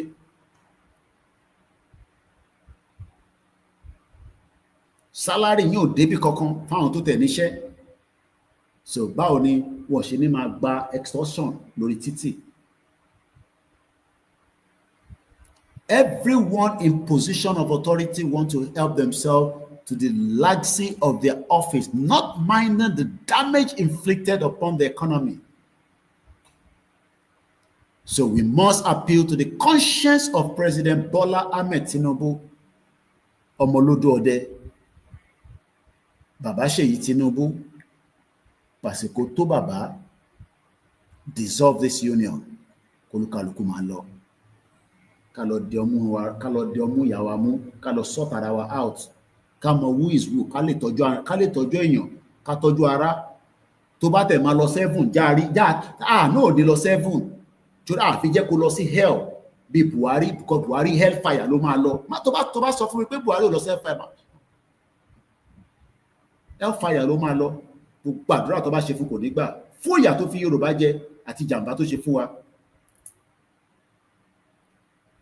So we must appeal to the conscience of Bola Tinubu that this is the time for him to back his purported beliefs with actions instead of using his office to strengthen the invasion of Yoruba land as Buhari, his immediate predecessor.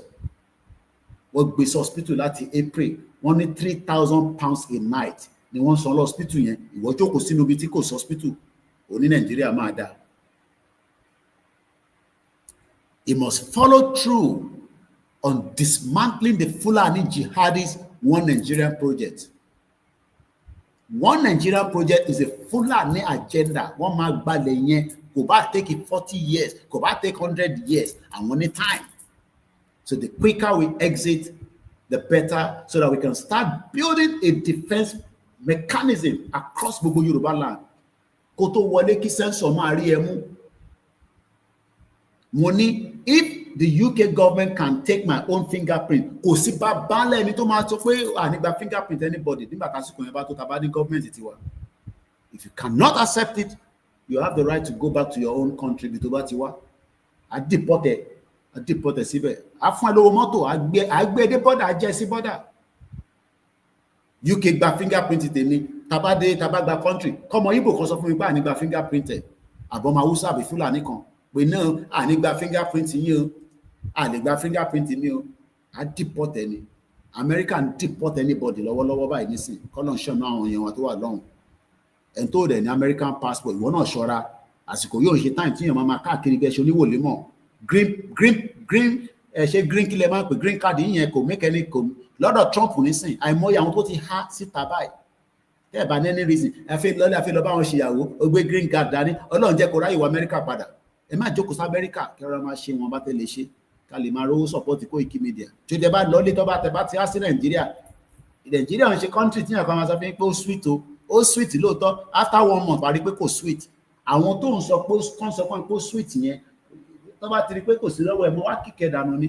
Tó bá pè wọ́n pé kò fẹ́ ràn wọ́n ṣẹ́ gan wá kò sówó lọ́wọ́ ẹ̀ mọ́, owó ti tán lọ́wọ́ ẹ̀. So better kẹ́ra jókòó sí Amẹ́ríkà tẹ́wà yẹn. 15 years lèmi ò fi dé Nàìjíríà. Kí là ń fẹ́ lọ mú Nàìjíríà òun gan ṣe tó bá ń ṣe pé kíní. Bó ṣe ń wù mí pé kí n lọ nígbà yẹn pé àwọn èèyàn máa ń lọlé, mo máa ń bá àwọn èèyàn dé airport. After 15 years mo padà lọlé náà smelly náà ni. Mo wo gbogbo ẹ̀ náà mo wà gùdà báyìí. Báwo ló gbẹ ṣe rí báyìí? Mo dé phase 2 náà. Eléyìí ibẹ̀ yóò tẹ̀ yàtọ̀. Ṣé ni gbẹ̀yẹ́ dàbí pé tó tẹ̀ ìyẹn dẹ̀ dàbí pé tó tẹ̀ ń rì ni. Àtẹ̀mọ̀ bí ó ti rì tán. Because kí n tó lọ ní 1998 omi máa ń ṣàn sọ́nà gbogbo ìsàlẹ̀ phase 2. Ṣẹ́tẹ̀ rí gbogbo phase 3 phase 4 yẹn àwọn yẹn tẹ̀ ti wà nú omi. Wọ́n wá ní kí wọ́n lọ Jàmàlà ní phase 2 ní phase 1. Pàdé mi ẹ wá fi mọ́tò gbé mi èèyàn yìí. Ó fẹ́ kan náà àwọn ọmọ ọba tàná mo fi dárúkọ ẹni. Èèyàn ńlá lòun náà. Ó ní Koiki, ó ní àwọn ò lè pariwo, ó ní but ọdún àfún wa ṣe ní kíákíá. Ìtójú ẹ̀ ti rí l'Àbújá kò ṣe máa sọ síta. Mo á dé phase 1 náà mo rí gbogbo yàmá yánmọ́. Títì wọ́n ṣe títì. And this was even in 2015 or 2016, I can't remember. Let's go further. So we must appeal to the conscience of President Bola Tinubu that this is the time for him to back up his purported beliefs with actions, instead of using his office to strengthen the invasion of Yoruba land as Buhari, its immediate predecessors did. Buhari's attitude and action could be, if not forgiven, that at least understood is a foreigner to Yoruba people. Buhari ò ṣe foreigner ló wá sí Ìbàdàn tó wá sọ fún wọn pé tẹ́ bá tún fọwọ́ kan Fúlàní kankan in ti máa fojú yín rí. Ṣebí gbogbo ilẹ̀ Lamade Shina lọ́nà wà lórí oyè níjọ́ náà lọ́wọ́ as a governor. Ẹ tún wá wo tó ṣe fún wa ní presidency tó ṣe. Ó fìyà jẹ wá, ó mẹ̀mí wa gbóná, ó turn gbogbo nǹkan upside down.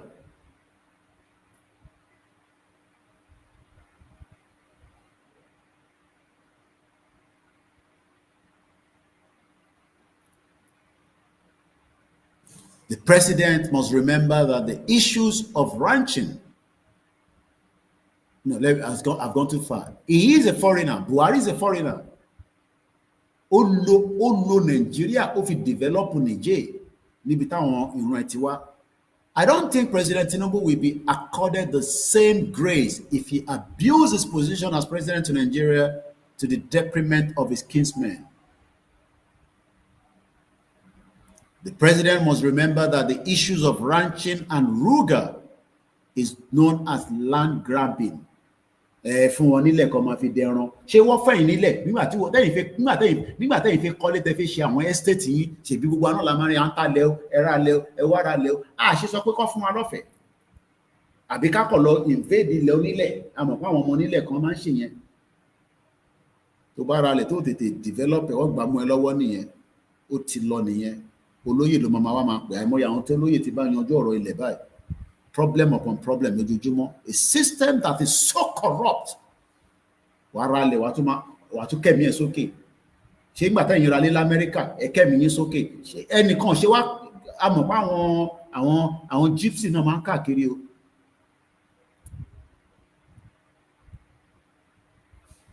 The president must remember that the issues of ranching and ruga, the land grabbing agenda pioneered by Buhari, met with a stiff resistance by both the Yoruba and other nationalities in the southern Nigeria. Tinubu should not become so blinded by his own selfish ambitions for a second term that it sinks to the depth of the promising the Fulani people land that he has got authority to offer. Bẹ́ẹ̀ torí òun fi ṣe 2027 wà wá fún wọn nílẹ̀ tiwa kò lè wọ́kọ̀ Jagaban ọmọlódù ọdẹ. No man should be permitted to extort his people to please the North for the sake of his own political ambition. It is time the Yoruba people send a strong message to the federal government and the Fulani oligarch. Ẹlòmíì ọmọ tán pè Fulani. Jẹ́ ń ra ṣàlàyé Fulani fún yín níwọ̀nba díẹ̀ chínchíní. Ṣẹ́rí Shaitan of Sokoto tẹ̀ ń rí yẹn ọmọ arákùnrin kan tó ń pè ní Usman Dan Fodio. Usman Dan Fodio. Usman Dan Fodio. Ta ló mọ ẹni tó ń pè bẹ́ẹ̀? Usman Dan Fodio. Usman Dan Fodio. Àwọn àǹjọ̀nú èèyàn, àǹjọ̀nú ni wọ́n. Àǹjọ̀nú tójú àwa méjèèjì ò gbọ́dọ̀ pàdé. Ẹ mọ̀ pé àwọn àǹjọ̀nú kan wà ẹ̀jọ̀ gbọ́dọ̀ pàdé, ojú yóò gbọ́dọ̀ jọ ríra wọn báyìí. Wọ́n níjọ́ tí kinní kan bá ríra ló máa ń wọlẹ̀ ni. Ẹni tí Ṣàngó ẹni tí kinní kan ṣẹlẹ̀ sójú ẹ̀ ọ̀nàmọdé òmùgọ̀ ń pè lẹ́fọ̀ọ́. Ẹ jẹ́ ká sáré parí kí wọ́n á gbé yín lọ́dọ̀ àwọn Usman Dan Fodio. The Fulani oligarch that will not sit by and allow the North to overrun us. Our fathers may have folded their hands in obedience to this authority of the federal government. But our generation has had enough of injustice meted out to them and will not stand for it anymore. Àwọn bàbá tàwọn bẹ́ẹ̀ ni ẹ ṣé gan ni bàbá mi Kórèdé àwọn ajagunbalẹ̀ Usman Dan Fodio. Ṣé rí lóòótọ́ ẹ ti yan àwọn bàbá wa jẹ púpọ̀ ní wọ́n ti dàgbà nísìnyí ọkọ̀ máa ń wò wá pé I wish pé a ní strength ta lè fi bá yín ṣe Koiki ẹ̀yẹ́ máa wọlé yín bàbá. Ẹni máa kú ó pàdé ní máa pa òun lọ̀rọ̀ tó wà lẹ́yìn. Bọ̀ lórí social media àkọ́kọ́ yanjú ẹ̀ náà. Now ẹ jẹ́ gbé yín lọ́dọ̀ Usman Dan Fodio kẹ́ lè mọ orú èèyàn tó jẹ́. Tó ẹlòmíì ò mọ orú èèyàn tó jẹ́. Koiki afẹ́ wọ́n Nàìjíríà Ọlọ́run jẹ́ kó fẹ́ràn wọ́n Nàìjíríà pẹ̀lú àwọn ọmọ Usman Dan Fodio. Torí tó bá mọ àwọn ọmọ tó ń pè ní Usman Dan Fodio ò ní máa sọ kódà tó bá ń sọ̀rọ̀ Nàìjíríà wàá máa sá fọ́fọ́tì. Ojú ẹ̀ lẹ́ ń wò yẹn fẹ́yìn tẹ́ wà lórí screen. Ta ni wọ́n pè bẹ́ẹ̀? Ta ni Usman Dan Fodio? Irú èèyàn wo ni? Ṣé èèyàn dáadáa ni? Wọ́n bí ní 1754 December 15 1754 kò tí sí kankan tó ń jẹ́ Nàìjíríà bọ̀ àwọn èèyàn ti ń jagun láti ìgbà tó ti bí. Àwọn ọ̀run ẹ̀ ti ń ja ogun, wọ́n jagun títí ni. Ó dẹ̀ sọ pé àwọn máa jagun yẹn wọlé Yorùbá. Ìwọ wá sọ pé wọ́n ń ṣeré. Àwa wá sọ di eré pa. Àwa ti wá mú Yorùbá nation a sọ di àfẹ́ má pẹ̀lú Yorùbá nation no. Odùduwà republic ní kẹ́pẹ́ nígbà tí Fúlàní ń bọ̀ tó ń súnmọ́ bọ̀. Èyí tó jẹ́ peanut nínú ọ̀rọ̀ tó yẹ ká jọ fìṣẹ́gbẹ́ ká kọ́kọ́ kúrò ní Nàìjíríà àfẹ́ ṣe Yorùbá nation. Ẹlòmíà tẹ̀ máa ní àwọn ẹlòmíà máa bi wá pé Yorùbá nation yín tẹ̀ ń ṣe ìbọ̀lẹ̀ bá ṣe dé Fúlàní máa gé orí ẹ̀ yẹn Fúlàní máa gé wá fi bẹ́ẹ̀ wá fi mọ́mí.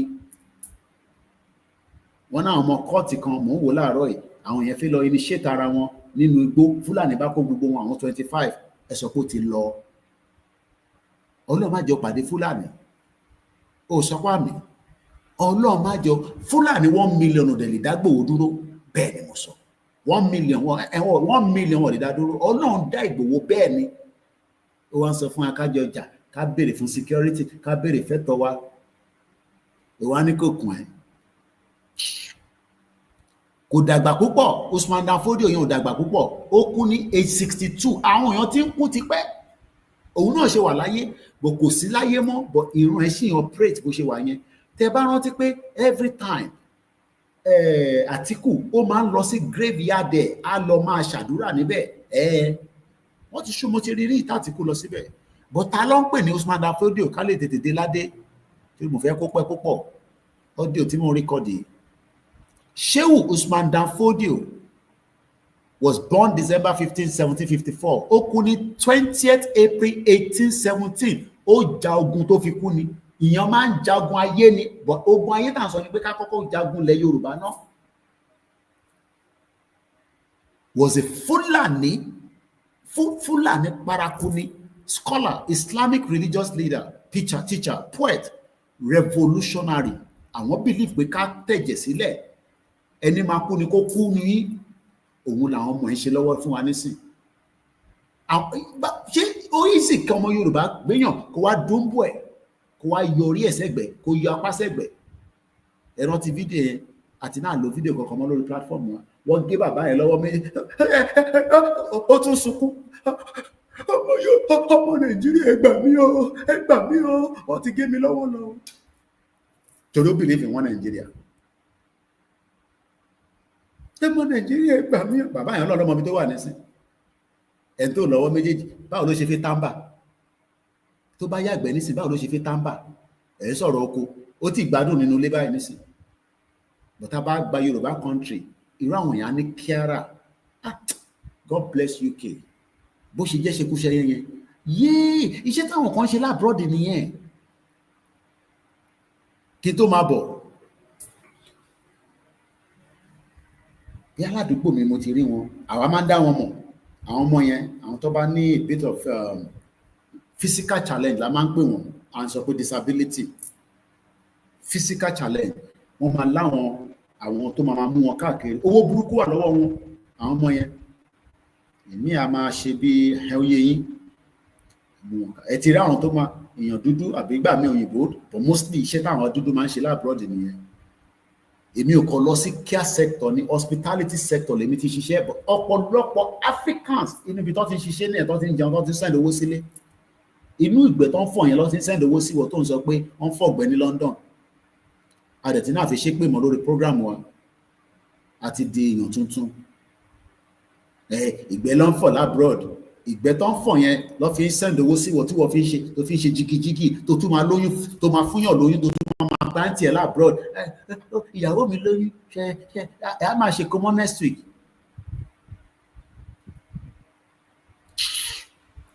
Àwa ń sọ pé kí country ṣiṣẹ́ kó lè máa tọ́jú ara ẹ̀, torí púpọ̀ níyẹn lè tọ́jú ara yín. Usman Dan Fodio tètè gbọ́rọ̀ ẹ̀ ká tó máa lọ. Àìtí lọ akọ̀fẹ́ close chapter because n tí mo mú wá gangan àìtí sọ̀rọ̀ lórí ìtẹ́mọ̀ lákọ ni mo ṣe ń sọ̀rọ̀ lórí.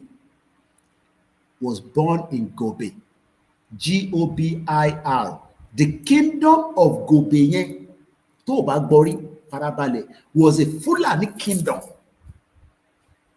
Sorry, it was an Hausa kingdom. I take that back. The kingdom of Gobe, Gobir, was a Hausa kingdom in what is now in northern Nigeria that has been taken away from them, that is controlled by Fulani today. Was founded by Hausa in the 12th century. Gobe was one of the 7 original kingdom of Hausa land. Ǹjẹ́ wọ́n gba Hausa land mọ́? À ń sọ pé ilẹ̀ yìí wọ́n máa gbà. Ó sọ pé no. Ẹ̀ ń jó tàkasùfé. Ẹ̀ ń wà distracted pẹ̀lú ọ̀rọ̀ àwọn tó portable VDM àti kinní kan. Ìyẹn lẹ gbé dání. Wọ́n fẹ́ gbalẹ̀ máa wà lọ́wọ́. Àwọn èèyàn distract wa. Olúkálùkù wa mú into necessary. Ṣé tó bá gbalẹ̀ mọ́ igwa lọ́wọ́? Ṣé portable lè wà lórí ilẹ̀ yẹn? Ṣé Davido lè wà lórí ilẹ̀ yẹn? Ṣé Àṣàkẹ́ lè wà lórí ilẹ̀ yẹn? Ṣé Burna Boy lè wà lórí ilẹ̀ yẹn? Àwọn tó fẹ́ gbalẹ̀ tó máa sọ fún pé ṣòkòtò tó máa wọ̀ lábúlábú ni kò gbọdọ̀ dé bíbà. Wọ́n believe in the Islam of Yoruba people. Wọ́n believe pé infidel làwa. Kàmáìtẹ̀ tí wàá sọ Christian, wọ́n tẹ̀ fẹ́ràn Christian. Wọ́n bí ní Gobe. Ibi tó ti bí àwọn ìran Fúlàní ló bí, wọ́n dẹ̀ padà gbalẹ̀ yẹn máwọn yẹn lọ́wọ́. Àwọn wá nìyẹn torí mo kí màmá mi ẹ káàbọ̀ mọ́. Àwọn èyí ṣe wá ń sọ fún àwọn nísìnyí pé yẹn yóò lè gbalẹ̀ mọ́ wa lọ́wọ́. Ṣé ká jókòó kọ́ ká fóònù dáhùn àkọ́gbà mọ́ wa lọ́wọ́? Usman was a descendant of Torobe. The Torobe singular Torobe were Muslim clerics and technocrats, monarchs who preached and reigned in Futa, Toro, a region located in the north of present-day Senegal. Ṣètìrì ibi tó ti wá. Àwọn ọ̀ràn tó bí Usman Dan Fodio àti Senegal àwọn náà ti ṣàn wá sísàlẹ̀ wá sí Gobe tó settle down. Àgbọ̀ gbà wọ́n láyè, àwọn Haúsá gbà wọ́n láyè lọ́ba pa ogun dànù. Wọ́n bí ní Gobe, but àwọn ìran tiẹ̀ àti Senegal ló ti ṣàn wá. The clans, tó bá ń gbọ́ clan, C-A-L-A-N, ìran àwọn kan ní bíi ti Buhari. The clan of urbanized ethnic Fulani people living in Hausa Kingdom since the early 1400s. In the early life, Usman became well educated in Islamic study. In tó ṣì ń ṣe láti ìgbà yẹn náà lọ sí fi máa ṣe, wọ́n máa ní book na ara. Àwọn ọmọ tí wọ́n bá kàwé tán, wọ́n wá pa wọ́n. Bó ṣe pa Dr. Borode tó lóye fi sọ pé èèyàn ṣe mọ́ tán pè ní PhD ni èèyàn ka PhD tán ẹ wá pa ẹ ṣàṣì wẹ́wẹ́ ẹ wá ní ìtì gbowó ìtì fojú jọ òrẹ́ ẹni tí wọ́n náà fi ń sọ yẹn.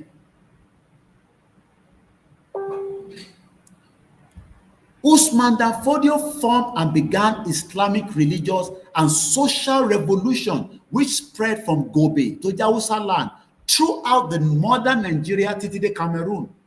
This revolution influenced other rebellion across West Africa beyond. In 1803, he founded the Sokoto Caliphate and his followers pledged allegiance. Allegiance yẹn náà la ní tí o lè pledge kó gba passport tó ń sọ pé no kí lè fi passport ṣe wọ́n ti ń swear allegiance kò ń ṣe lénìí. 1803 làwọn kan swear allegiance pé yes you are the commander of the faithful. Amir Mumuni. Usman declared jihad against Hausa Kingdom pé a máa pa yín tán ni wọ́n dẹ̀ ṣe bẹ́ẹ̀ títí dọ̀la nísìn kò sí kankan tó ń jẹ́ Hausa mọ́ nílẹ̀ Hausa. Fúlàní ni gbogbo wọn. Ganduje tẹ́ ẹ̀ rí yẹn ọmọ Fúlàní ni El-Rufai Fúlàní ni gbogbo wọn Fúlàní. Èyí wọ́n á ń ṣeré nǹkan kan lè ṣẹlẹ̀ ẹ jáde mọ́ bẹ́ẹ̀.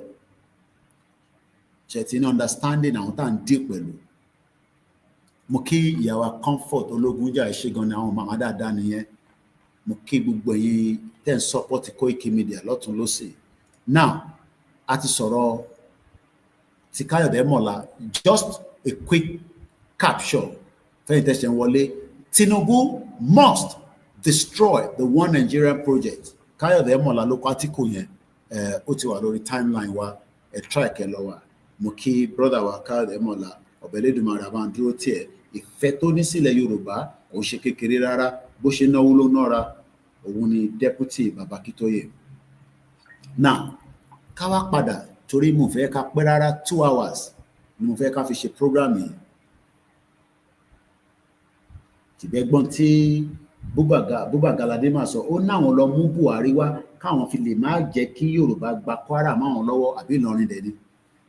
Now, like I said, I was able to convert. Let me stop the sharing and come back here quickly. We just go back straight to the discussion of our topic now. Nigeria needs now the courage to dissolve peacefully. No, it's got to dissolve.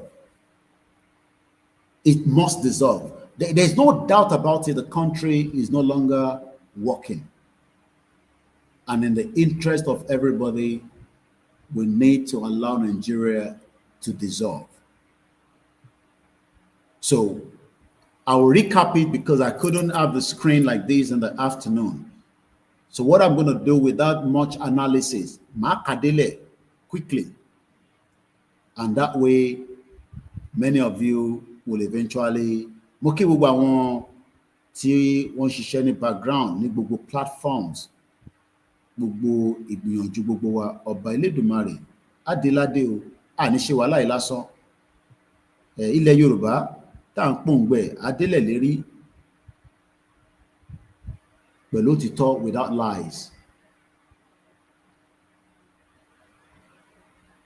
Mo kí gbogbo àwọn medias back to back, working tirelessly so that this, our quest, can become reality. Mo sáré post èyí tí mo ṣe audio yẹn. Any audio whatever bá pàdé, like I always say, don't keep it to yourself. Spread it to more people.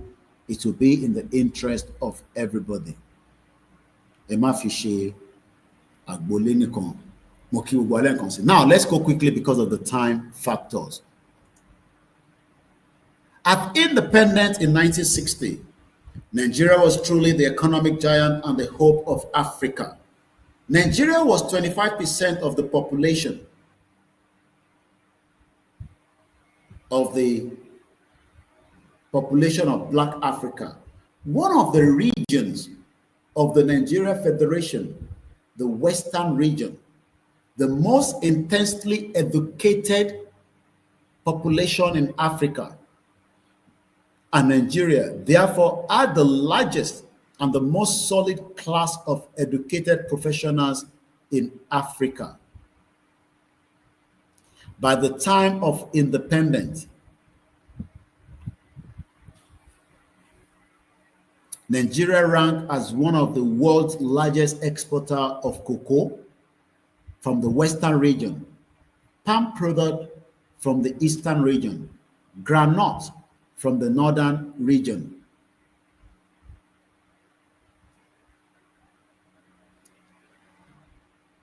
Of minerals, Nigeria was an exporter of tin mine on the Jos Plateau, coal mine on Udi Hill near Enugu, and every region of Nigeria had rich deposit of minerals. The Western region had the second largest deposit of bitumen in the world, and the Northern region had the deposit of uranium. Nigeria was known to have rich deposit of petroleum. By the 1970s, Nigeria became one of the leading producers and exporters of petroleum in the world, earning phenomenal revenues that made Nigeria one of the world's richest countries. Altogether, Nigeria seems to be heading to success, wealth, prosperity, and power. Unhappy, however, Nigeria lacked the inner unity and the strength needed for such greatness. The hundreds of peoples of Nigeria pushed together in 1914 by the British were radically different in culture, political traditions, religion, attitudes to religious diversity, and attitude to modern change. Until after the Second World War, the British did nothing to give Nigeria a unified existence. When at last they granted a unifying constitution in 1949 to 1951 and created under it a federation of 3 regions known as the Eastern, Northern, and the Western regions. They boldly wrote conflict and instability into the life of the federation by disrespecting obvious ethnic boundaries, in diminution of the region's boundaries, by making the Northern region much larger than the Eastern and the Western regions together, by giving the Northern region a decisive majority in the federal parliament, and by generally creating the impression that the Northern region was destined to lead the federation. The regions did well for their peoples, with the Western region as development leader and pace setter. But rancor and hatred and unhealthy rivalry mark their relationships. Then, to ensure Britain's continued control of the Nigerian economy after independence, the British maneuver in great detail, falsified the national censor, installed stumbling blocks in the constitution, rigged the pre-independence election heavily, influenced the post-election inter-party negotiations to give dominance to the Fulani. Leadership of the Northern region over Nigeria federal government at independence. Ẹ rántí pé mo ṣàlàyé fún yín nípa ìran Usman Dan Fodio. So kò ṣe pé Britain ò mọ àwọn Fulani.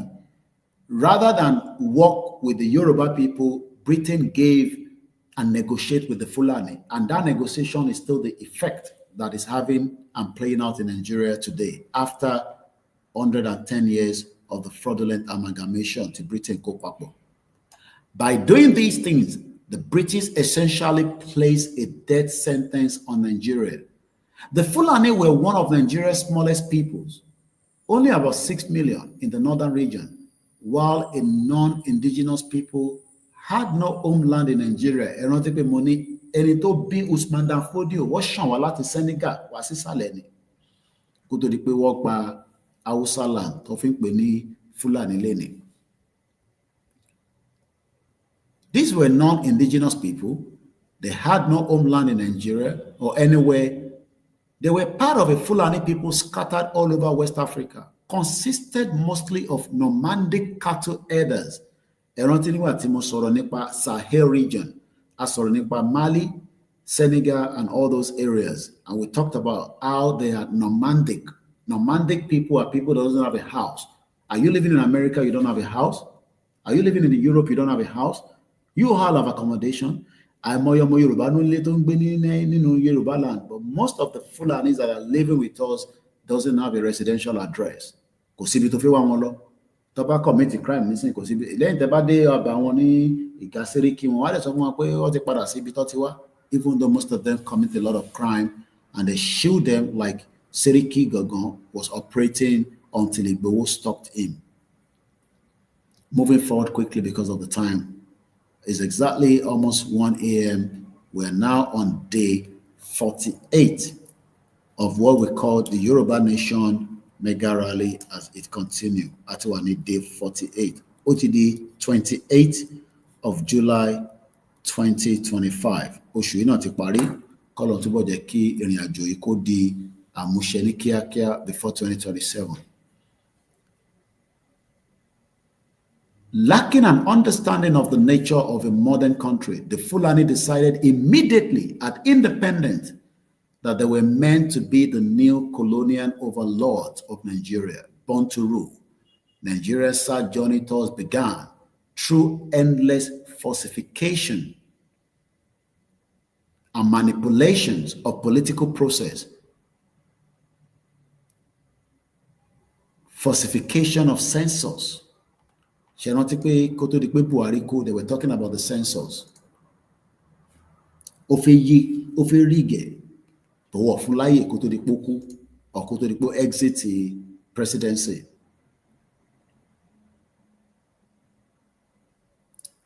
Manipulations, destructions of the federation through centralization of all power and resources control, destruction of the regional and local initiatives. Gbogbo plan Baba Olowo, bam, they destroy it.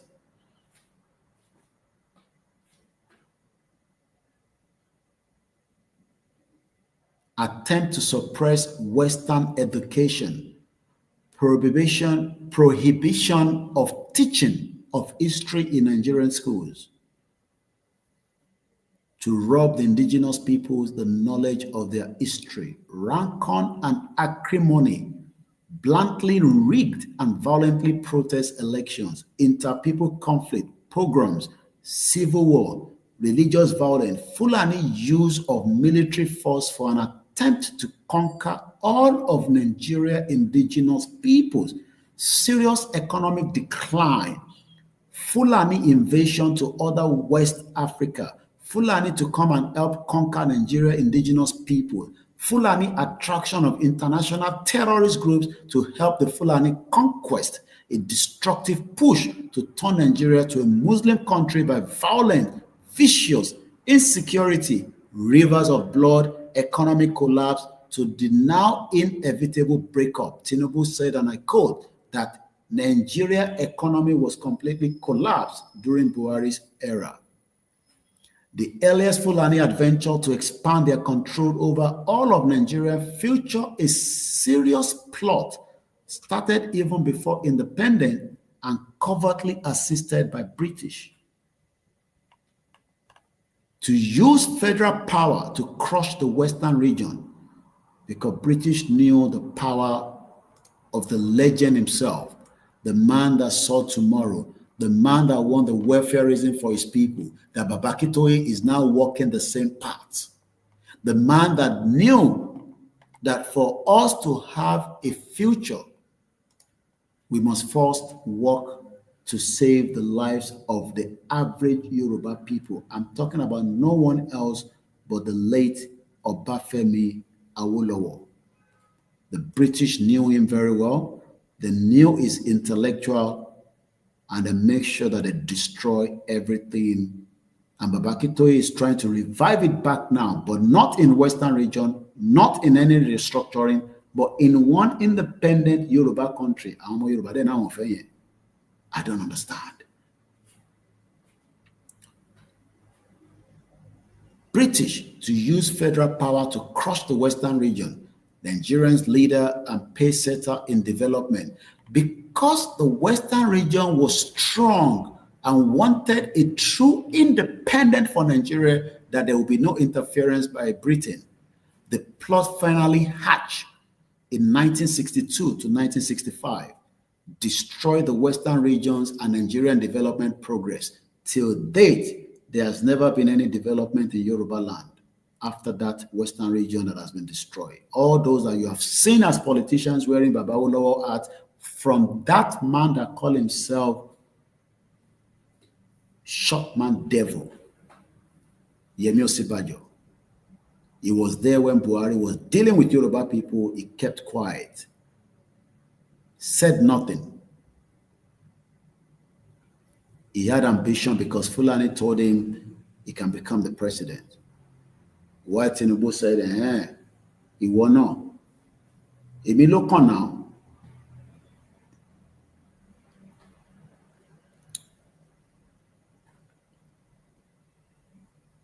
The plot finally hatched in 1962-65, destroyed the Western region, Nigerian development progress. Then it dragged down Nigerian security and provoked the first military coup in 1966. We know what happened after that. The Biafra Civil War took place. From then on, there followed a long succession of military coups and coups and coups, military dictatorship, until 1999. Abacha died.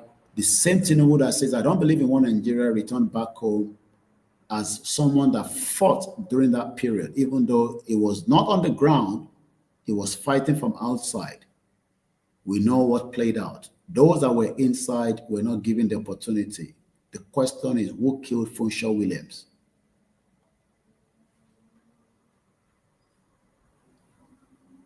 This provoked resistances and bloody conflict, pogroms, and an attempt by the Igbo-led Eastern region to secede from Nigeria in 1967. The attempt started a 30-month civil war. The first war that will be televised on a television was the Biafra War. Today, I can see war promoted on daily basis. We're watching it on very high quality TV. But the first war that was ever projected on television was the Biafra War. People died. And that's what we're saying to Tinubu. Dissolve it now before it becomes bloodbath. The attempt started a 30-month civil war, which took about 2 million lives among the Igbo people. And you think you want to find unity among the same people. The bitterness is in them. The better we realize that we're not one, the quicker we have peace of mind.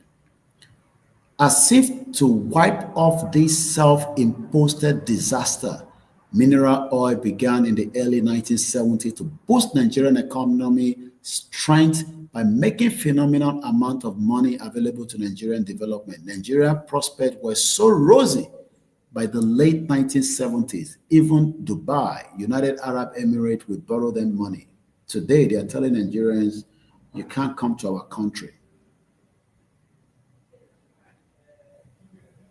Nigerian prospects were so rosy, like I said earlier, by the late 1970s. People like us were not born then. I was born in 1978, 8 years after. Some of our parents were still looking at Nigeria as a great place. Somebody like my mom, my dad. My dad died in 1980s. My mom, after many years of the late death of his husband, still managed to run business until 1992, says, this country, I will not be able to look after my children. Ujaba. The same child now is here on the screen telling you that this country is not working after reading many articles written by Professor Akintoye. some Yoruba people are still arguing that Nigeria will be great because somebody is sitting there telling you it will be great.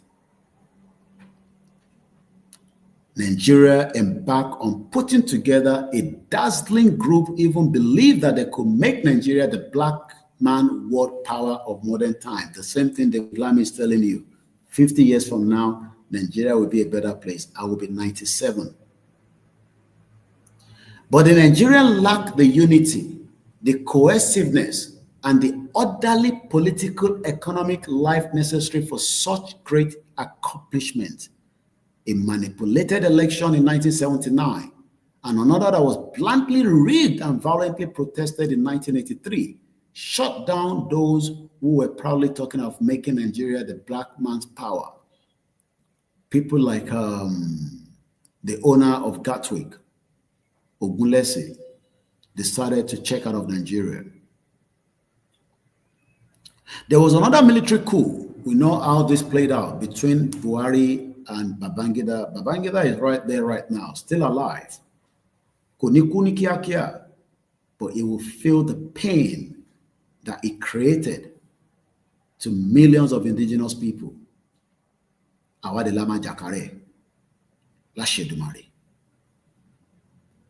military coup came in December 1983, led by another northern military officer. But these are Fulanis. From then on, rather than grow in prosperity and power, Nigeria entered into a process of truculent Fulani grabbing of control of unrelented centralization of political power, resources control, development management, and the most rabid culture of public corruption. The northern Fulani control became so total that one of the military dictators felt free in 1993 to announce a completed and peaceful presidential election, which was MK Abiola then, without giving any reason. Koda ko so reason anywhere.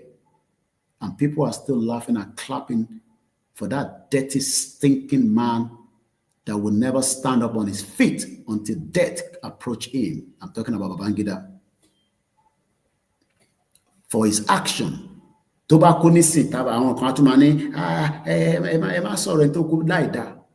Yoruba people. I'm gbàgbé nǹkan. Tí Babangida náà bá kú nísìn, do you know the atrocities these people have done on our lives?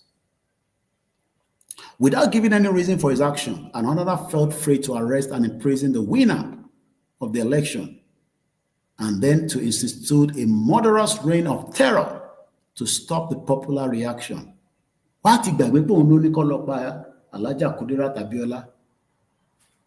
The woman could have still been alive, even if she's old, in her old age.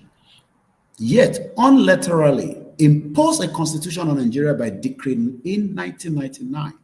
That same constitution, the one say, you think that alone is stupid like most of you. The Nigerian culture of impunity, public corruption has grown to mightier since then. It has earned Nigeria year after year the assessment as the most corrupt country in the world. Owaniko respected Pufigba visa. Omo pe rolo npa. Possible omo pe rolo npa. Pẹ̀lú gbogbo document tó bá tó. Nbolo ti feri Canada ní ká wá 17 million. Nbolo ti feri omo pe rolo npa.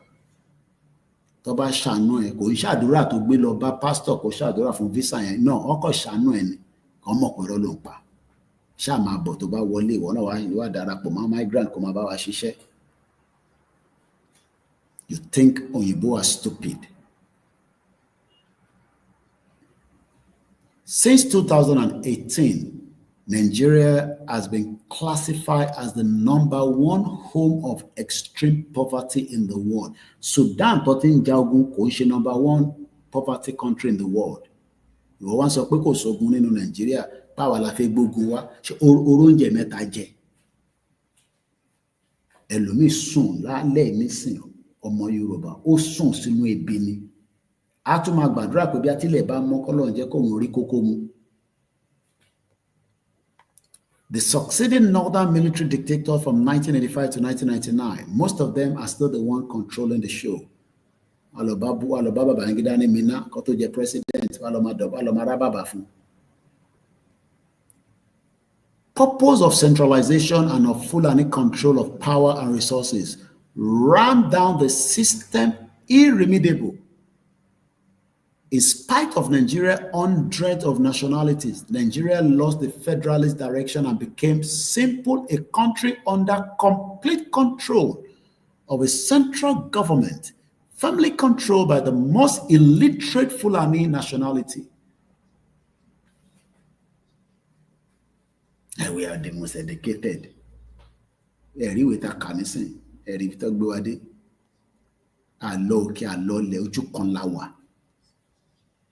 Nigerian central government became an instrument for managing not Nigerian development, for managing Nigeria's titanic complex culture of public corruption. What suffered? I want to build the Titanic. Forward, Barry, Titanic, you only sink. Double there, I want to need Leomi. Hey, Yoruba Nation, you only bossy. She woloni. To feel so quickly bossy. Ọgbẹ́ Titanic wọrí sí omi sọ pé òun lòun jẹ́ omi. Àwọn olówó ń gbádùn lókè Titanic, tálákà ń fi lomi pomi wọnú ship, tálákà ń sáré ó ń du ara ẹ̀, ó ń du ẹ̀mí ara ẹ̀, olówó ń mu wine lókè. Wọ́n sọ fún olówó pé Titanic ti ń sink, ó ní kò tó bẹ́ẹ̀. Local history Titanic, just like Nigeria ń sink. Dele Momodu ń show ovation fún yín, Nigerian sink ó ń parọ́ fún gbogbo yín pẹ̀lú glamorized tó ń show lórí ovation. Ó ń deceive gbogbo yín. Àbí? Because he's the only one that everybody go and watch. Wájú láàárọ̀ wà lọ́wọ́ page ẹ̀. Àwọn olóòtú ṣe party. Nigerian sink ó ń ṣe party. Bó ṣe rí nígbà Titanic náà nìyẹn. Wọ́n sọ fún àwọn olówó pé ọkọ̀ yìí sínkẹ́ bọ́lẹ̀ ká tètè wá bá ṣe máa àwọn ní kò tó bẹ́ẹ̀ wọ́n ní lè máa gbé àwọn dé New York ọkọ̀ tó ti ń sink tán. Nigerian sink ìwọ́n sọ pé kò lè sink. It's the same thing that is happening right now, because the evidence kò ń sink now. Gbọ́ news pé Nigerian sink now ó sọ lórí NTA, Ondroki TVC sọ. Ondroki IT sọ àbí CNN àwọn ló máa sọ fún pé Nigeria sink. Ó lè mọ̀ pé ó ń sink ìgbà tó yẹ pé Koikimedia ló ń sọ náà. Ondoko jẹ́ pé òyìnbó aláwọ̀ funfun ló máa jókòó sí bíbá ló máa sọ pé Nigeria is sinking. Nigeria is sinking. And it's sinking very fast. Ó dé stage kan sẹ́ even pé ọkọ̀ yẹn ń dẹ̀gbẹ́ báyìí olówó ní second possible. Captain tó wá kan yẹn wọ ọ̀rẹ́ àjẹkù ẹ̀ because kò believe pé ọkọ̀ yẹn lè sink with Titanic. Go and watch the video or read the history about Titanic. Òun lọ́rọ̀ Nigeria. Òun gbàdúrà nínú church ẹ̀ wọ́n ní Nigeria sink but torí church ẹ̀ sọ fún ẹ pé ọ̀dàgbára Ọlọ́run Nigeria wà okay ó ń sink lọ. Òun fa tẹ̀sùbá, òun fa yà láò, Nigerian sink, òun fa yà láò. Wọ́n rúbọ Nigeria pé Nigeria máa dá. Níbo ló ti ń rúbọ ẹ̀? O rò pé àwọn alálẹ̀ stupid ni. Alálẹ̀ ò stupid. The country is sinking and is sinking very fast. Nigeria's central government became an instrument for managing not Nigerian development, for managing Nigerian titanic and complex culture of public corruption. In the end, the Nigerian Fulani political elite, intoxicated by all its great success of theirs in the politics of Nigeria, by continued covert. One quick covert. But Koiki àti gba independent. Yes, àti gba independent, but àwọn kan ló ń ṣiṣẹ́ ní background tó rí. They are called the British. Ẹ̀yìn làwọn dúró sí nísìn. Ìyẹn ni Kukute, the former Nigerian High Commissioner from UK, UK High Ambassador rather, ó ti kúrò nísìn. Ó ní lọ gba PVC. Ìwọ náà ti fi gba PVC nísìn àbí? Èyí tó ti ń gbà láti 1999 kí ló mú jáde? okay òun gbà kó lè fi gbà rẹsì àti magi lọ́wọ́ wọn fún 4 years.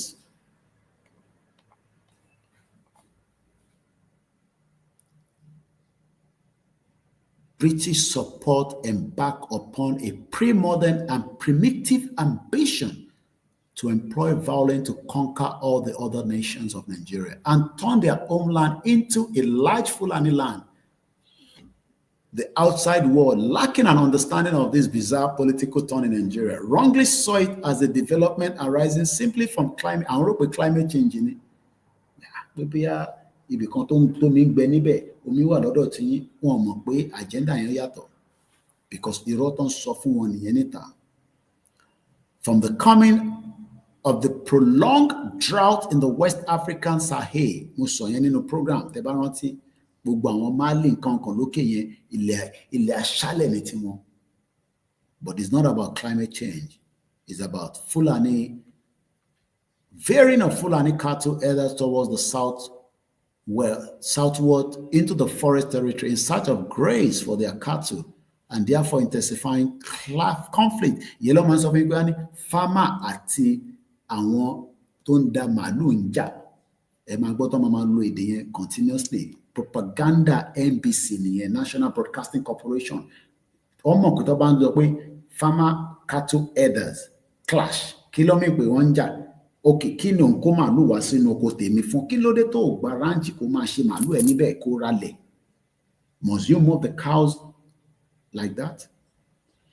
But that is not the true explanation for what has been happening in Nigeria. The drought did not force cattle herders to veer south in all countries of West Africa. But what happened in Nigeria did not happen in any other country of West Africa. What happened in Nigeria is that to repeat the small Fulani political elite, àwọn El-Rufai ló lọ kó Fúlàní wọlé tó fẹ́ fi lé Jonathan lọ. Àbádẹ ṣe gbọ́, I don't know the fact, wọ́n ní Tinubu mọ̀ ń gbẹ̀. Kò a lè protect tiwa, ká máa expose àwọn tó kù. Wọ́n ní Fúlàní tó wọlé nígbà tó fi ṣe election Jonathan yẹn, wọ́n ní Tinubu náà lọ́wọ́ sí bó ṣe kó wọn wọlé dé.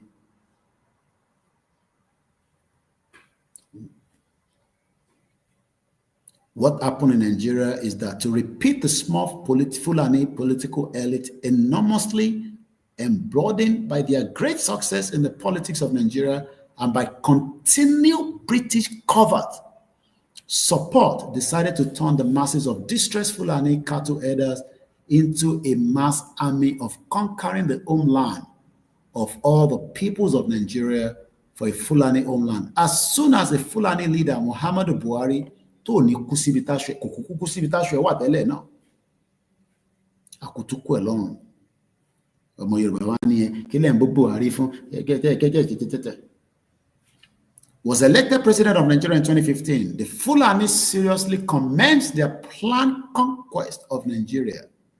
For the next 8 years under President Buhari, Fulani cattle herders and militia indoctrinated with the message that Allah had given them the whole of Nigeria to the Fulani for the Fulani homeland, and heavily armed with sophisticated modern, mostly AK-47.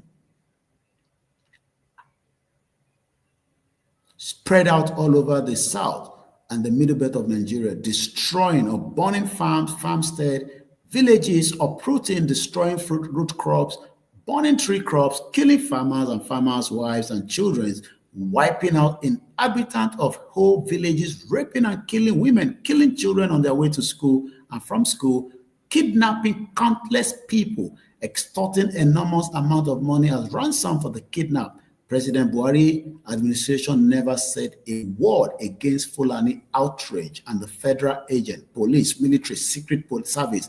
These Fulani outrage and the federal agents mostly ignore the widespread cries of agony death. Àwọn ará Plateau pariwo wí wọ́n pa wá. Tinubu wá kan ṣe sí ọmọ olódò ọdẹ ní kẹ́ ṣe sùúrù.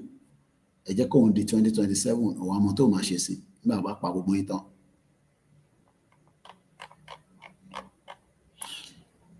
I will deal with the part 2 tomorrow. As President Tinubu was being sworn in on May 29, 2023 to succeed President Buhari, greatly confident armies of Fulani destroyers and killers were waiting for him. They were sitting on the enormous amount of Nigerian money. Màláfíà sọ fún wa pé tó bá jẹ́ tówó ni wọ́n ní ṣìgìdì owó, ìyàwó jẹ́ wọ́n. Wọ́n ní ṣìgìdì owó, ọ̀rọ̀ owó ò ṣe problem tàwọn. We have 9 minutes to the end of the broadcast this morning at exactly 19 minutes past 1, 28 July 2025 on the late night show of Koikimedia, Self-Determination, Yoruba Nation, Forging Ahead. Ọlọ́run á gbà wá lọ́wọ́ àwọn tí wọ́n fi gbalẹ̀ mọ́ wa lọ́wọ́. You might not understand the big consequence of it, but the bigger picture is that we must end it. Ìyàwó Alájírè Coker Mukin wọ́n ní Fulani is the proxies for British. British number ṣiṣẹ́. We know that. Ẹ ṣé gan ni mọ́. Based on the analog conclusion on the set of fact, Nigeria is dead. Ó ti kú. Mo kí Pastor Mo.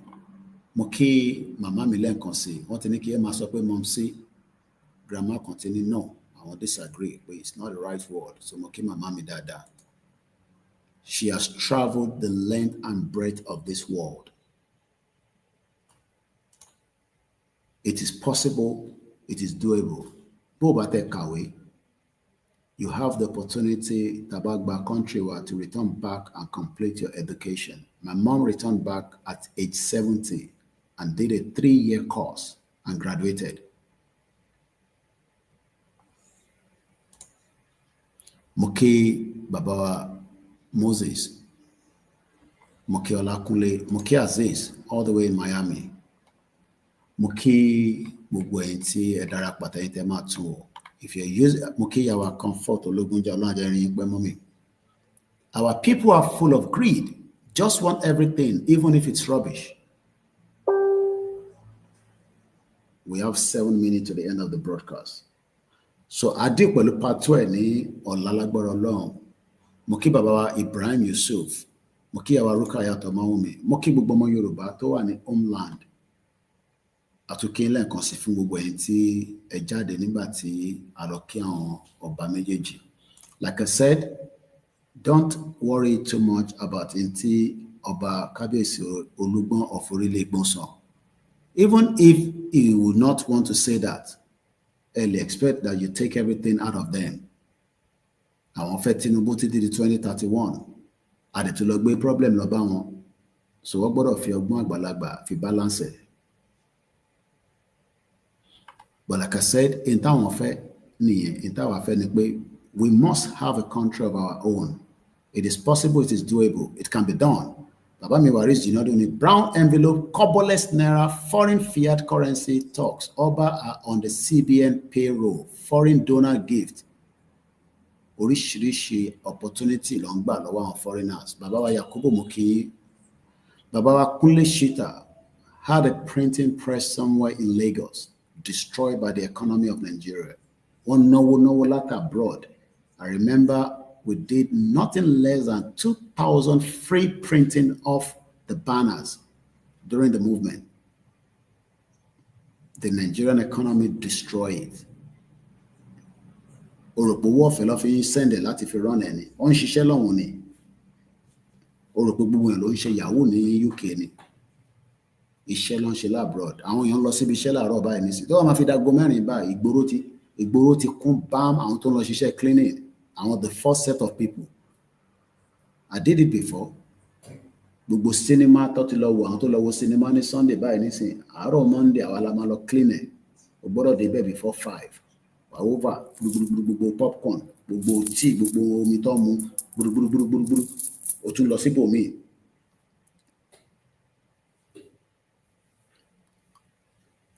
The Yoruba economy cannot work with the naira. And that's why one try láti make alternative. Kí la lè ṣe. Ẹ̀yin náà mú idea wá, kọ́ àdẹ̀mú, kò ń ṣe kẹfẹ́ sọ pé ilé ìtọ́ṣe yóò dá. Valueless money. Tó bá mú 1 million naira dání nísìn. Lọ sí border kó tọ́nu kó kọ̀ sọ pé kọ́ sáré bẹ́ẹ̀ ṣẹ́wó. Ó mọ̀ kó wá ẹ̀sìtẹ̀ kó yẹ kó wẹ̀ kó pọ̀.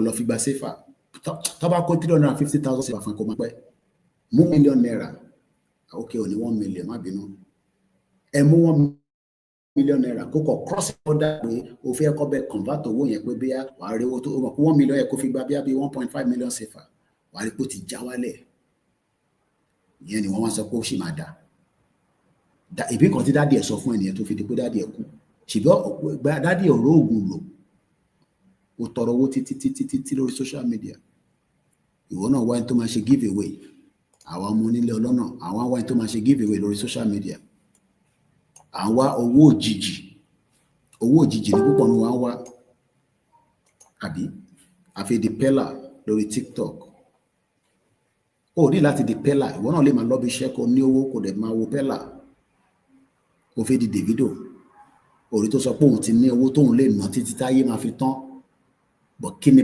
níbo ni bàbá ẹ̀ ti rówó bàbá tó bí Davido ṣé òun náà jẹ lára Abacha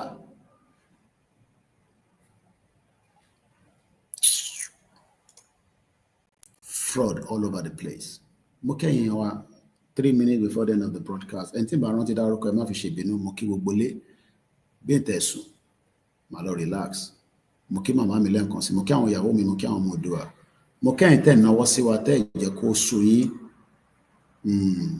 àwọn kan ò fẹ́ náwó mọ́ wọn ló ti sọ àwọn ẹ̀yìn tí kò sú ọlọ́run máa bá bòyìn láṣìírí bẹ́ẹ̀ ṣe jẹ́ ká ṣírí iléeṣẹ́ ìkótú we will not stop fighting for the Yoruba people but kò sáré wo jagbajagba mọ́ sí mi ìpariwo mọ́ sharp educate wa kò máa lọ tó bá fẹ́ frustrate block wọn mo kí bàbá wa Débísí Bòbóyè Yoruba nation actualization is looming and closer than ever before. And ẹ̀yin tẹ́ wà lórí Instagram tó ti fi turn off. Báyìí ó di ìjọ mi nìyẹn.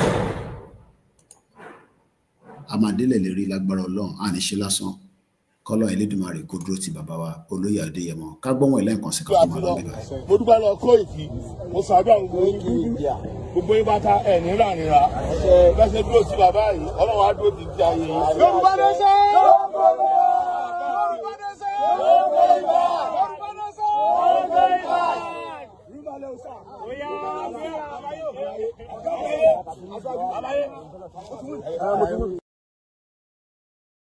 Ọkùnrin mẹ́ta àfikọ́lọ̀ ń bá wa dúró tì kó bá wa pẹ̀lú ẹ̀ orun ayọ̀ la máa sùn mo kí gbogbo yín o Yoruba economy will work with cobbleless naira currency transaction will not work with the cobbleless. Yoruba nation no going back, no retreat, no surrender. Good night and enjoy a beautiful week ahead. In day 47 ẹ̀yin náà máa note àwọn days yẹn as we continue to say God bless you all. God bless us. Bye for now.